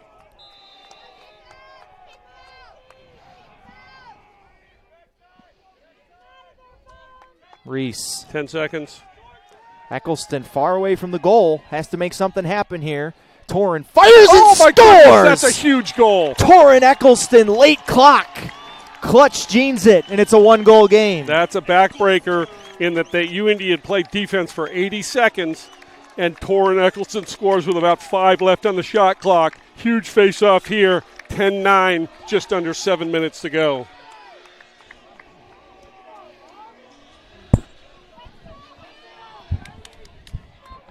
We have got ourselves a ball game coming down the stretch here. Wouldn't have it any other way in a top 10 matchup to start 2022. The Bears. So great out front, and good job by, good check. Ball's loose. Still loose, and Linklater picks it up. Run for your life, Mitch. You're being chased. 6:40 to go. 1-goal game. Crowd starting to come to their feet in support of the Bears, but all the momentum in LR's favor right now. That penalty by Sullivan really changed the tide after he got those two in a row. Well, you can take a trip penalty, but an unsportsmanlike conduct penalty in a game like this is going to come back and bite you. Bryce Reese. Bears are playing a little bit with more pep in their step. You can just tell. Eccleston, who just scored a moment ago. Here comes a double. Someone's open. Got to move it. Looking to move it, but can't find anyone. Evan Voss, what a time it would be for his first collegiate goal. Yep. Looking out has been a little quiet today. He has. But he nearly tied the game there as that one just narrowly missed the post. So Venazio will reset. 27 on the shot clock, 5:53 on the game clock. 1-goal game. Eccleston fires and ties the game. That is an absolute bomb from 15 yards. 2 in a row for Torrin, and we're tied at 10. That's the first time it's been tied since 0-0. So it's a brand new ball game with 5:48 left, and the momentum has switched, has flipped from the team in red to the team in white. Let's see what the next 5:48 brings. And we got a timeout. Red. Greg Stocks trying to stop the bleeding right now. It was 10-6. The Bears have scored 4 in a row and have tied this thing up at 10. They looked in the middle of the third quarter, Jamie. I'm not going to lie to you. Things weren't looking good. But 2 plays I will go back to. The unsportsmanlike conduct foul and the save by Johnson. You're 100% right. And when Noah Johnson denied Brian Robb when he tried to go low down at his ankles, got that stick down and kept it. It was 10-8 at that point, kept it 10-8. Yep, 100%. And since then, Eccleston has sniped 2 in a row. Well, and that one he just scored from 15 yards, that's a goal that the UND goalie shot. He heads back. You should make that save from a shot from 15 yards. You can't tell quite from this angle if there was a screen, which I'm guessing there was. Eccleston's a box player, pretty adept at using screens on shots like that, but that was an absolute bomb. So a timeout for UND. With 5:48 to go, it's a brand new ball game. And if you're a UND player that played in the national quarterfinals last year in this field, there's got to be a little doubt creeping into the back of your head. If you're an LR player that played in the national quarterfinals last year, there's got to be a little positive feeling creeping into your head. So it's the psychology of this game has completely flipped. Bears are playing a little bit freer. UND might be gripping the stick a little bit tighter. It was exactly eerily similar to the UND game against Wingate here in May in the quarterfinal. And the Bears in their quarterfinal with Tampa made that ferocious comeback that ended with the McCracken winner in overtime. Ball's loose, up in the air, should be on a Bears stick, and it's still loose, but the ground ball rolls. Who's going to pick it up? It's like hot potato out there. Ball's like a bar of soap. Yeah, that's off white. It's going to be a red ball. So UND after This is actually a critical possession for you, Indy. I expect that they're going to settle their offense. They're going to run a full 80 seconds of shot clock and try to get a scoring opportunity under 20 seconds in the shot clock. I expect if LR on the defensive end, if they get an opportunity to double, they're going to go hard and double. Braddock with it. There's your double Big right there. check there by Dylan Stape. Physicality wins there, and the Bears have it back. Yep, that was a free double. That was a free double created by the Dodge, by the UIndy player. It ran right into a double team, and Eccleston running downhill. Here he comes. He has the last two. That one got chipped by the defender on his stick. Moffitt for the lead. Just a little bit wide. Moffitt wishes he had one in the back. He usually doesn't miss from there. Whew, that's as good as it gets right there, look-wise. Mm-hmm. This is still a big possession. 53 seconds in the shot clock. Bears need to run offense. Under 4.5 to go in the game. Reese. Evan Voss, the freshman, still out there. Bothered there by Crawford. Dougie Crawford's played a really good game on defense for UIndy. Mm-hmm. Eccleston on his shorty is a mismatch. Here he comes. Good look. Looked for Voss behind the X. Jukes him out. Ooh, that's a good went save. Into the side of the net. I don't think he had the angle there, but Barnett still picked it up. Barnett did a great job. He never came off the post. Don't ever give up the post if you're a young goalie. That's why he made that save. Is he stayed on his post, forcing Voss to shoot and try to get it through him instead of around him. Voss, in turn, needs to take one more step to glory, get a little bit further upfield, and that's going to open up to him. And it might be we might have a Bear lead here. But a good play all around by both players. Just a little bit better by the UIndy goalie. Under 3.5 to go. 10-10. Number 2 versus number 9. And UIndy grabs the lead back. Brian Robb skips it past Johnson. The Greyhounds certainly are not out of this thing yet. Nope, not at all. 3:15, 11-10. Comes down to face-offs and ground balls. We need to win a face-off, pick up a ground ball, go play offense, and tie this one back up. But what an answer for UIndy. LR had all the momentum. Moffitt misfires, and then Barnett gets the save on Evan Voss, and the Greyhounds turn it into a goal themselves. And then they gotta pick up a ball. Had the upper hand initially off the face-off. It's still loose, and UIndy had it. Nope. And now Linklater had a chance at it and still cannot pick it up. Not a push. Clock runs, UIndy possession. Big win off the ground ball in the face-off there for the Greyhounds. Now they can kill some clock. Under 3 left. So we got less than 3 possessions in the game. And you know that UIndy's going to take every last second of this shot clock. If UIndy gets a shot with more than 10 seconds left in the shot clock, that's going to be a mistake. It's at 55 right now, so it'll be under 2 minutes by the time the Greyhounds have to give it up, but they miss this pass, but Robb runs it down, barely. As Moffitt was right there waiting for him at the midfield stripe. Robb just gave the Greyhounds the lead, and Johnson plucks it away from him, but a reset to 60 as they get it on goal. Yep, going to be right at a minute left after the end of this shot clock. UIndy's going to take the entire shot clock. Jake Zickel. Brian Robb, one of the senior leaders. 15 goals, 16 assists a year ago. He's got 2 goals today, including the go-ahead one. Zickel behind the net. 30 seconds in the shot clock. UIndy expects to go now. Bears, if it goes all the way down, That's a will get it ward. back with just over a minute to go.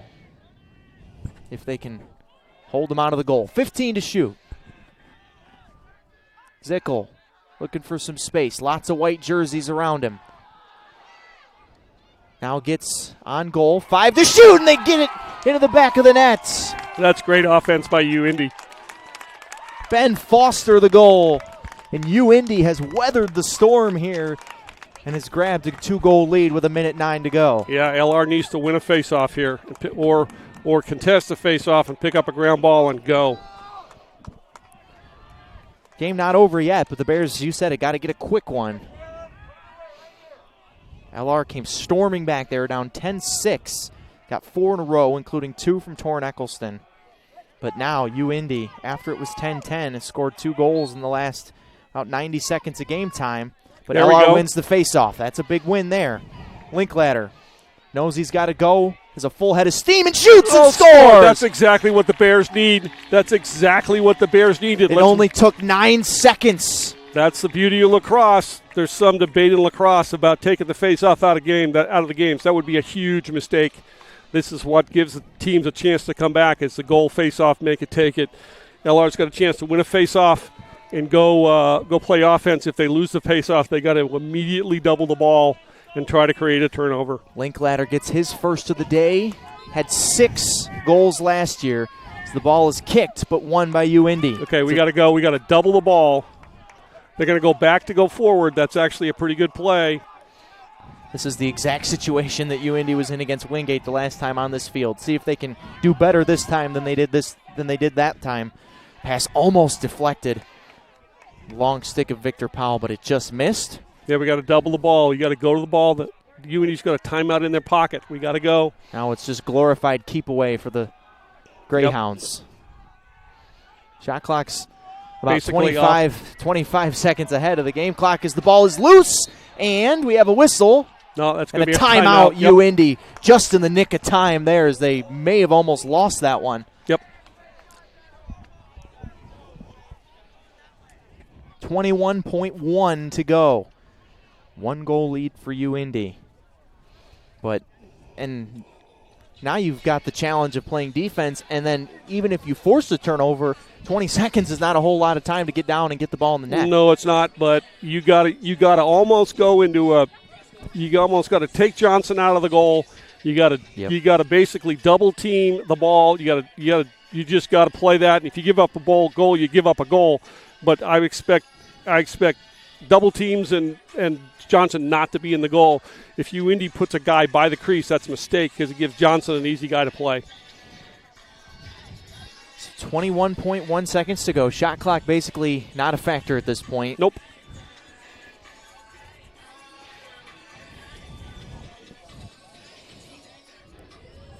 It's not like basketball where you can just foul and hope the other team misses their free throws. Nope. I mean, it's going to come down to someone in white needs to make a play on the defensive end. You see Noah Johnson standing at midfield right now. Yeah, what they've done is they've taken Johnson and put him on the offensive side to allow another athlete to go and guard the ball. We'll see what happens. Clock runs, and here we go. Billig trying to run away from the Bears. He's just going to run it this is a circle dodge. Drew Billig, under 10 to go. They keep it. Yep, that's a good job by Indy. Has made a huge statement to the lacrosse world. They grab a huge road win here between the bricks. That's a great win for Indy. Congratulations to the Greyhounds. Top 10 game. Come in here after the problem they had with getting here. Good for them. Congratulations to you, Indy. Bears have had a great comeback. Just have a little bit they need to work on, and they'll be fine. They still got everything in front of them, and we're looking forward to seeing everybody between the bricks next Saturday versus North Greenville. Indy looked like that they were going to have some more demons on this field, and they allowed LR to come back and tie this thing at 10. But some moxie shown by the Greyhounds, and that is going to be a happy 7.5, 8-hour bus ride back to Naptown for the Greyhounds. Huge. They've asserted themselves here early in the season with a huge statement win. That's good. LR still got everything in front of them. This is an out-of-conference, non-conference game. It's a regional game, but a 1-goal loss to a top 10 team, it's disappointing. but it gives Coach P something to work on in practice this week. Certainly does. Bears will be back between the bricks, as Jamie mentioned, 6 days from now on Saturday. 1 p.m. face-off against North Greenville as we take a look at our final stats presented by East Coast Wings and Grill. 30 ground balls for the Bears to UIndy's 22. LR won 3 more face-offs than UIndy did, but just a little bit of sloppiness, I think, in the first half kind of doomed the Bears. It's really the second quarter that was the problem for the Bears.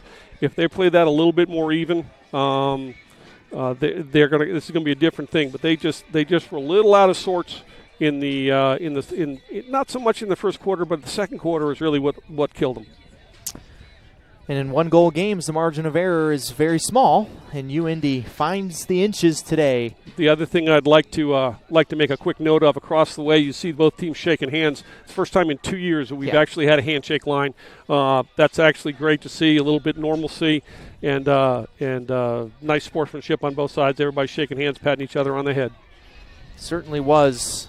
Lived up to the top 10 billing of this game, that's for sure. And Bears will have lots more opportunities against really good competition. They've got Belmont Abbey. They've got Tampa. So plenty of opportunities out of conference to reassert themselves atop this region and the polls. So for Jamie Dickinson and the rest of our Bears Sports Network crew, Eric Bach, hope you enjoyed it as much as we did. Saying so long from Moretz Stadium. UIndy, a close, hard-fought 1-goal win today over LR. Go Bears.